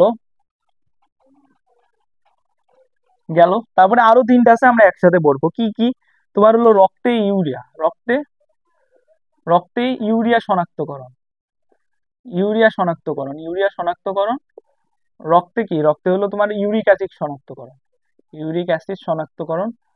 আর কি আর আরেকটা তোমার এখানে বলা আছে, আরেকটা কি, আরেকটা হলো তোমার হলো মস্তিষ্ক আর ধমনির জমাট রক্ত গলানো, মস্তিষ্ক ও ধমনী, ধমনির জমাট রক্ত গলানো, জমাট রক্ত গলানো, রক্ত গলানো। তো এখানে দেখো, এখানে সবই কিন্তু রক্ত বেস্ট, এটাও রক্ত, এটাও রক্ত, এটাও রক্ত, সবই রক্ত বেস্ট। তো এগুলোর নামগুলো অনেক মিল আছে। নামগুলো কি, এখানে যে এনজাইম ইউরিয়ার ক্ষেত্রে ইউরিএস, ইউরিএস। এটা কি, এটা হলো তোমার হলো এইটা কি, এইটা হলো ইউরিকেস, ইউরিকেস। আর এটা কি, এটা হলো তোমার ইউরোবাইলেস, ইউরোবাইলেস। তো দেখো সবার সাথে ইউ আছে, ইউ ইউ ইউ ইউ, তাহলে এনজাইম তিনটার নামেও মিল আছে, আবার তিনটা হলো রক্ত রিলেটেড। তো এই তিনটা তুমি একসাথে পড়ে নিলা, তাইলে তোমার সমস্যা হবে। অর্থাৎ মূলত এই এনজাইম গুলো কিসে ব্যবহার করা হয়, এই এনজাইম গুলো মূলত তোমার ইসে ব্যবহার করা হয়, অর্থাৎ এই যে এই এনজাইম গুলো তোমার মূলত প্রাণ রাসায়নিক বিশ্লেষণে ব্যবহার করা হয়, প্রাণ রাসায়নিক বিশ্লেষণ, প্রাণ রাসায়নিক বিশ্লেষণে ব্যবহৃত এনজাইম হলো এই তিনটা। এই তিনটা এনজাইম তোমার কিসে ব্যবহার করা হয়, প্রাণ রাসায়নিক বিশ্লেষণে ব্যবহার করা হয়, প্রাণ রাসায়নিক বিশ্লেষণে এই তিনটা এনজাইম ব্যবহার করা হয়। এনজাইম গুলো কি কি, ইউরিয়ার জন্য ইউরিএস, ইউরিক অ্যাসিডের জন্য ইউরিকেস, আর হলো জমাট রক্ত গলানোর জন্য ইউরোবাইলেন্স, জমাট রক্ত গলানোর জন্য ইউরোবাইলেন্স। তো এইগুলো তোমরা একসাথে পড়ে নিলে, তাহলে গুলাবে না, কারণ কি এগুলো সবই রক্ত রিলেটেড, সবগুলা ইউ দিয়ে তৈরি। আর এই তিনটা হলো প্রাণ রাসায়নিক বিশ্লেষণে ব্যবহৃত এনজাইম। তো তোমার এরকম প্রশ্ন আসছে মানে নিচের কোন এনজাইমটি প্রাণ রাসায়নিক বিশ্লেষণে ব্যবহৃত হয়? ব্যবহার হয় ইউরিয়াস, ইউরিকেস আর ইউরোবাইলেস, এদের তিনজনই প্রাণ রাসায়নিক বিশ্লেষণে ব্যবহার করা হয়। তো তুমি এই তিনটা একসাথে পড়ে নেবা, এই তিনটা একসাথে পড়লা। বিশেষ করে এটা খুব ইম্পর্টেন্ট, এটা তোমার এমসিকিউতে আসার সময় সবচেয়ে বেশি, যে মস্তিষ্ক ও ধমনীতে জমাট রক্ত গলাতে কোন এনজাইম ব্যবহার করে? ইউরোবাইলেস। তো এটা একটু আলাদাভাবে একটু বেশি গুরুত্ব দিয়ে পড়বা। তো এই তিনটা একসাথে পড়ে নেবা। এইগুলো হলো তোমার প্রাণ রাসায়নিক বিশ্লেষণে ব্যবহৃত এনজাইম। তো আরো তিনটা আমার হয়ে গেল। তো আরো তিনটা হয়ে গেছে, এখন কি, এখন হলো আরেকটা, চোখের ছানি অপসারণ। চোখের ছানি অপসারণ, ছানি অপসারণ এখানে কোন এনজাইম ব্যবহার করে? এখানে তোমার হলো ট্রিপসিন এনজাইম, খুবই ইম্পর্টেন্ট একটা এমসিকিউ। এই জিনিসটা আসার চান্স অনেক বেশি, তো এটা তোমরা খুব সুন্দরভাবে মুখস্থ করবা।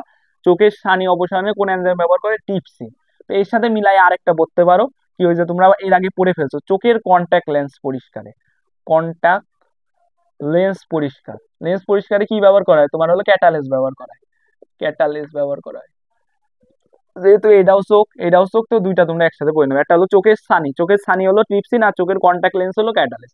কন্ট্যাক্ট লেন্স ক্যাটালেস আর কন্ট্যাক্ট হলো ছানি হলো ট্রিপসিন। তো এটা এমনি মনে রাখছে, ছানির সাথে দেখবা এই সিন ওয়ার্ডটার একটা মিল আছে, আর কন্ট্যাক্ট, কন্ট্যাক্টের সাথে কিন্তু এই ক্যাটালেসের একটা মিল আছে, এখানেও কটাও আছে, এখানেও কটাও আছে, অর্থাৎ তুমি পড়েও মিলাইতে পারবা। সানি ট্রিপসিন, সানি সিন, সানি সিন, সানি সিন, কন্ট্যাক্ট ক্যাটালিক্স, কন্ট্যাক্ট ক্যাটালিক্স, তো তুমি মিলাই মিলাইও করতে পারবা। তো চোখের এই দুইটা আমরা একসাথে বলবো, আর এটা খুব ইম্পর্টেন্ট, এটা খুব আসে তোমার পরীক্ষায়। তো এটা এই দুইটা, এটা গেল।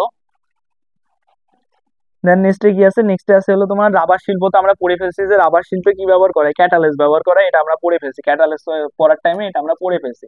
এখন হলো কাগজ শিল্প। কাগজ শিল্পে,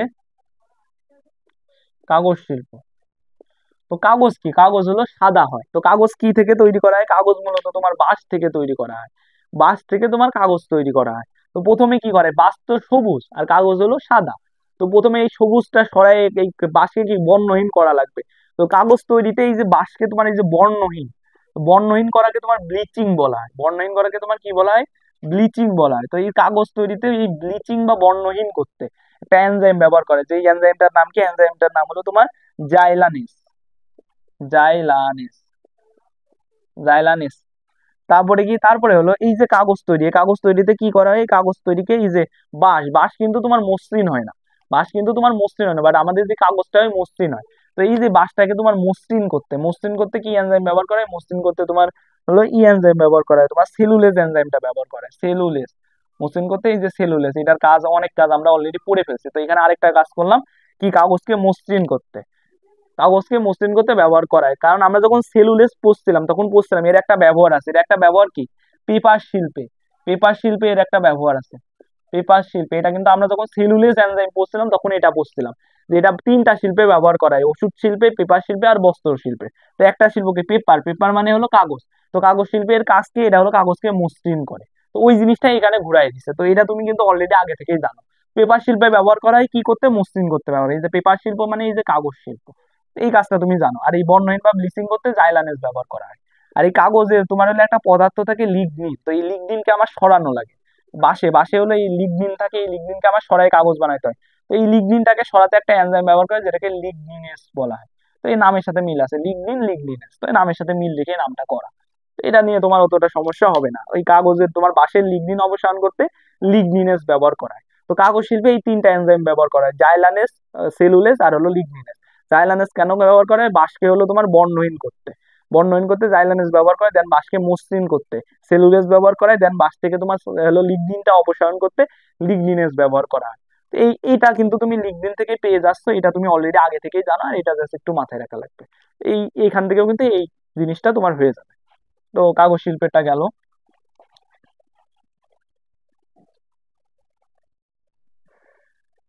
এরপরে কি আছে? এরপরে আসে হলো তোমার জীব প্রযুক্তি।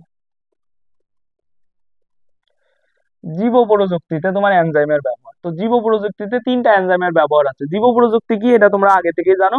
এটা কি, এটা হলো তোমার জীব বিজ্ঞানের জ্ঞান আর হলো টেকনোলজি, অর্থাৎ যেসব যন্ত্র আছে এগুলোকে একত্রিত করে তোমার জীব বিজ্ঞানের একটা শাখা তৈরি করা হয়েছে, যেটাকে তোমার জীব প্রযুক্তি বলা হয়। এই জীব প্রযুক্তি যেহেতু জীব বিজ্ঞান, অর্থাৎ আমাদের বায়োলজি প্লাস হলো আমাদের কি, আমাদের হলো তোমার টেকনোলজির একটা মিলন। তো এখানে বায়োলজির জিনিসপত্র ব্যবহার করা হবে, তো এখানেও তোমার কিছু এনজাইম ব্যবহার করা হয়। তো এটা তোমরা যখন এই ফার্স্ট পেপারে 11 নম্বর অধ্যায় পড়বে, ওই পুরো অধ্যায়টাই জীব প্রযুক্তি নিয়ে, তখন আরো প্রপারলি জানতে পারবা। তো জীব প্রযুক্তির থেকেই তোমার 3টা এনজাইম ব্যবহার করা হয়। কি কি এনজাইম? একটা হলো তোমার হলো রেস্ট্রিকশন এনজাইম। রেস্ট্রিকশন এগুলো তোমরা যখন এই অধ্যায়টা পড়বা, এই 11 নম্বর অধ্যায়, তখন আরো প্রপারলি জানতে পারো। তো এর কাজ কি? এর কাজ হলো কাটা, অর্থাৎ এই জীব প্রযুক্তিতে বিভিন্ন কাটা সেরা এইসব কাজ করতে রেস্ট্রিকশন এনজাইম ব্যবহার করা হয়। আরেকটা এনজাইম হলো তোমার লাইগেজ। তো লাইগেজ কি করে? এর উল্টা করে, রেস্ট্রিকশন উল্টা কাজ করে, অর্থাৎ এই কাটে আর এই হলো কি জোড়ায় লাগায়। তো জোড়ায় লাগাতে এই লাইগেজ এনজাইমটা ব্যবহার করা হয়, জোড়ায় লাগাতে। আর তারপরে কি আছে, আরেকটা এনজাইম আছে, এটা হলো পলিমারেজ এনজাইম। এটা হলো ব্যবহার করা। তো এই পলিমারেজ এনজাইমের কাজ কি? এরা মূলত তোমার করে, এরা মূলত তোমার এই যে জীব প্রযুক্তিতে যে ডিএনএ, মানে ডিএনএ আরএনএ থাকে, এগুলার হলো পরিমাণ বাড়ায় দেয়। তার ডিএনএ আরএনএ এগুলা লাগে তোমার জীব প্রযুক্তিতে, ডিএনএ আরএনএ লাগে। তো এইগুলার কি হয়? ডিএনএ আরএনএ এর সংখ্যা বৃদ্ধিতে, সংখ্যা বৃদ্ধিতে মানে পরিমাণ বৃদ্ধিতে এগুলা ব্যবহার করা। এইগুলা তুমি যখন 11 নম্বর অধ্যায় পড়ো আরো ভালোভাবে জানবা। এমনিতেও তুমি মোটামুটি জানো যে রেস্ট্রিকশন কি করে, কাটে, লাইগেজ কি করে, জোড়ায় লাগায়, পলিমারেজ কি করে, এই যে জীব প্রযুক্তিতে যেসব ডিএনএ আরএনএ লাগে ওইগুলোর পরিমাণটা বাড়ায় দেয়। তো এইগুলো তুমি যদি এখন থেকে শিখে যাও, তাহলে পরে 11 নম্বর অধ্যায়তে তোমরা সুবিধা পাবা। অর্থাৎ এই জিনিসগুলো তুমি 11 নম্বর অধ্যায়তেও পাবা। তো এইগুলো তুমি একটু মাথায় রাখবা। এই 3টা এনজাইম গেল। তো গেল আমার জীব প্রযুক্তি গেল, তো আমার এনজাইমের ব্যবহার শেষ। এনজাইমের ব্যবহার শেষ। এরপরে কি আছে? এরপরে 2টা ছক আছে, ছক 2টা আলোচনা করলে মোটামুটি আমাদের এনজাইম টপিকটা শেষ হয়ে যাবে। তো এরপরে কি আছে? এরপরে তোমার 2টা ছক আছে, এনজাইমের ব্যবহার শেষ। তো ছকটা প্রথম ছক। তো 1 নম্বর ছকটা কিসের মধ্যে? তোমার এনজাইম, এনজাইম আর কো এনজাইমের মধ্যে পার্থক্য, কো এনজাইমের মধ্যে পার্থক্য। এখন কো এনজাইম জিনিসটাকে এটা যদি তোমরা বোঝো, তাহলে এমনি তোমরা এই পার্থক্যগুলো ইজিলি শিখে যাইতে পারবে। এখন তো এনজাইম আর কো এনজাইমের মধ্যে মেইন পার্থক্য কি? এনজাইম হলো পুরা জিনিসটা, এটা প্রোটিন প্লাস অপ্রোটিন পুরাটুককে একসাথে এনজাইম বলা হয়। আর কো এনজাইম কি? কো এনজাইম হলো শুধু অপ্রোটিন অংশ, শুধু অপ্রোটিন অংশ। এটা হলো প্রথম কথা। তো এখানে তোমার প্রথম ইসেই লিখে দিছে, প্রথম ইসেই কি লিখছে যে কি তোমার হলো এটা কি, এটা হলো তোমার একটা হলো প্রোটিন অণু আর ওটা হলো অপ্রোটিন অণু। এটা হলো তোমার 1 নম্বর পার্থক্য। এটা কি? এটা হলো তোমার প্রোটিন অণু, প্রোটিন অণু। এটা মানে এর ভিতরে প্রোটিন অপ্রোটিন দুইটাই থাকে। বাট আমরা জানি যে বায়োলজি কি ম্যাক্সিমাম জিনিস নিয়ে কাজ করে। তো এখানে তোমার এনজাইমে কি অপ্রোটিনের থেকে প্রোটিনের পরিমাণ অনেক বেশি থাকে, এই জন্য এটা প্রোটিন। আর যেহেতু অপ্রোটিন কম থাকে, সেহেতু আমরা প্রোটিন পুরাটাকেই প্রোটিন ধরতেছি, কারণ কি বায়োলজি ম্যাক্সিমাম জিনিস নিয়ে কাজ করে। আর এটাকে এরা এমনিতে অপ্রোটিন অংশ, তাহলে কি এটা হলো অপ্রোটিন অণু। এটা হলো প্রথম পার্থক্য, মেইন পার্থক্য। অর্থাৎ আমার প্রোটিন প্লাস অপ্রোটিন দুইটা একসাথে এনজাইম, আর শুধু অপ্রোটিন অংশ ওটা হলো তোমার কোএনজাইম। ওটা হলো তোমার কোএনজাইম, শুধু অপ্রোটিন অংশ কোএনজাইম, আর প্রোটিন প্লাস অপ্রোটিন দুইটা একসাথে হলো এনজাইম। কিন্তু যেহেতু প্রোটিন অনেক বেশি থাকে, তাই আমরা শুধু প্রোটিন বলতেছি, কারণ আমরা পার্থক্য করতেছি। 1 নম্বর পার্থক্য গেলে, এটা আমরা জানি।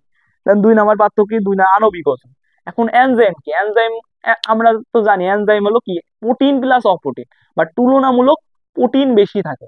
তুলনামূলক কি? তুলনামূলক প্রোটিন বেশি থাকে, তারপরে হলো কিছু হলো অপ্রোটিন অংশ থাকে। অর্থাৎ প্রোটিন অপ্রোটিন দুইটা একসাথে এনজাইম, আর ওই ওর ভিতরকার অপ্রোটিন অংশ হলো কোএনজাইম। তার মানে কি আণবিক ওজন অবশ্যই এনজাইমের বেশি হবে, আণবিক ওজন বেশি। এখানে আমি তোমাকে ওই সংখ্যাটা দাগাই দিয়েছি, কারণ কি তোমাকে বোঝার জন্য যে এর ওজন বেশি। আমাদের সংখ্যাটা মেইন জিনিস, আমাদের মেইন জিনিস হলো বেশি, তাহলে এর আণবিক ওজন কম, কারণ কি এটা শুধু অপ্রোটিন আর এটা প্রোটিন প্লাস অপ্রোটিন, তাই জন্য এর আণবিক ওজন বেশি। তো এটা আমরা অলরেডি জানি। দেন 3 নম্বর কি? 3 নম্বরে বলছে কি স্বতন্ত্রভাবে কাজ করতে পারে। এখন এনজাইম কি? এনজাইম হলো স্বতন্ত্রভাবে কাজ করতে পারে, স্বতন্ত্রভাবে মানে নিজে নিজে কাজ করতে পারে। কেন করতে পারে? কারণ কি এটা কি? এটা হলো তোমার প্রোটিন প্লাস অপ্রোটিন। এনজাইম হলো তোমার প্রোটিন প্লাস অপ্রোটিন, এই কারণে কি সে নিজে নিজে কাজ করতে পারে। বাট কোএনজাইম কি? কোএনজাইম স্বতন্ত্রভাবে কাজ করতে পারে না। কেন পারে না? কারণ কি তার কাজ করার জন্য একটা প্রোটিন অংশ লাগবে। অর্থাৎ শুধু অপ্রোটিন অংশ তো আমার কাজ করতে পারে না, আমার পুরো এনজাইমটা কাজ করে, যেটা কি প্রোটিন প্লাস অপ্রোটিন। এর জন্য শুধু অপ্রোটিন অংশ কাজ করতে পারে না, এই জন্য কোএনজাইম কাজ করতে পারে না স্বতন্ত্রভাবে। স্বতন্ত্রভাবে কোএনজাইম কাজ করতে পারে না, বাট এনজাইম পারে। 3 গেল। 4-এ কি বলছে? 4-এ বলছে হলো তাপমাত্রা। তো এই যে তাপমাত্রা আমরা অলরেডি জানি যে কি 50 থেকে 60 ডিগ্রি এরকম তাপমাত্রা, মানে উচ্চ তাপমাত্রায় কি হয়? এনজাইমের কার্যকারিতা একদম নষ্ট হয়ে যায়, এনজাইমের কার্যকারিতা নষ্ট হয়ে যায়, কার্যকারিতা নষ্ট হয়ে যায়। এখন তোমরা একটা জিনিস জেনে রাখবা যে উচ্চ তাপমাত্রায় কোএনজাইমে কোনো সমস্যা হয় না, উচ্চ তাপমাত্রায় কি, উচ্চ তাপমাত্রায় কত কোএনজাইমের কোনো সমস্যা হয় না, অর্থাৎ এর তাপমাত্রা সহন ক্ষমতা অনেক বেশি, তাপমাত্রা সহন ক্ষমতা অনেক বেশি, ক্ষমতা বেশি। কারণ কি, কারণ হলো আমার যে মানে আমি যদি তাপমাত্রা বাড়াই দিই তাহলে আমার পুরো এনজাইমটা নষ্ট হয়ে যাবে, বাট এর মধ্যে যে অপোটিন অংশটা আছে ওইটা তোমার হলো মানে স্পেসিফিকলি ওইটা নষ্ট হবে না, বাট আমার পুরো এনজাইমটা নষ্ট হয়ে যাবে।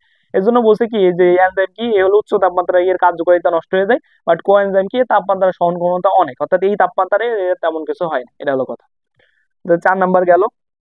দেন 5 নাম্বার কি, 5 নাম্বার হলো ভিটামিন এনজাইম হিসেবে কাজ করে না, কিন্তু হলো তোমার কি ভিটামিন কোএনজাইম হিসেবে কাজ করে। এটা হলো তোমার 5 নাম্বার পয়েন্ট। এখন এইটা কিন্তু নতুন কিছু না, এটা তুমি জানো। এনজাইম কি, এনজাইম হলো তোমার সরি তোমার কোএনজাইম কি, কোএনজাইম হলো তোমার অপ্রোটিন জাতীয় পদার্থ, কোএনজাইম হলো তোমার অপ্রোটিন জাতীয় পদার্থ। তো এখন তুমি যদি এইটা জানো তাহলে জানো ভিটামিন কি, ভিটামিন কি কোনো প্রোটিন না, ভিটামিন কোনো প্রোটিন না। ভিটামিন হলো একটা অন্যরকম মানে নিজের নিজের একটা মানে অন্যরকম টাইপের একটা জিনিস।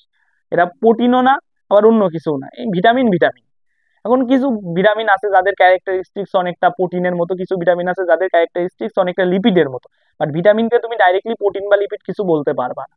আর আমরা কি জানি কোএনজাইম, কোএনজাইম হলো অপ্রোটিন জাতীয় অংশ। হ্যাঁ, আমরা শর্করা আর লিপিডকে বারবার বলতেছি, কারণ কি প্রোটিন বাদে অপ্রোটিন জাতীয় অংশ বলতে শর্করা আর লিপিডকেই বোঝায়। বাট সবই যে শর্করা লিপিড এরকম না, এটা ব্যতীত ভিটামিন খনিজ লবণ এইগুলাও আছে। তার মানে কি কোএনজাইম যেহেতু অপ্রোটিন জাতীয় পদার্থ, তার মানে কি কোএনজাইম ভিটামিন কি, ভিটামিন হলো কোএনজাইম হিসেবে কাজ করে, কোএনজাইম হিসেবে কাজ করে।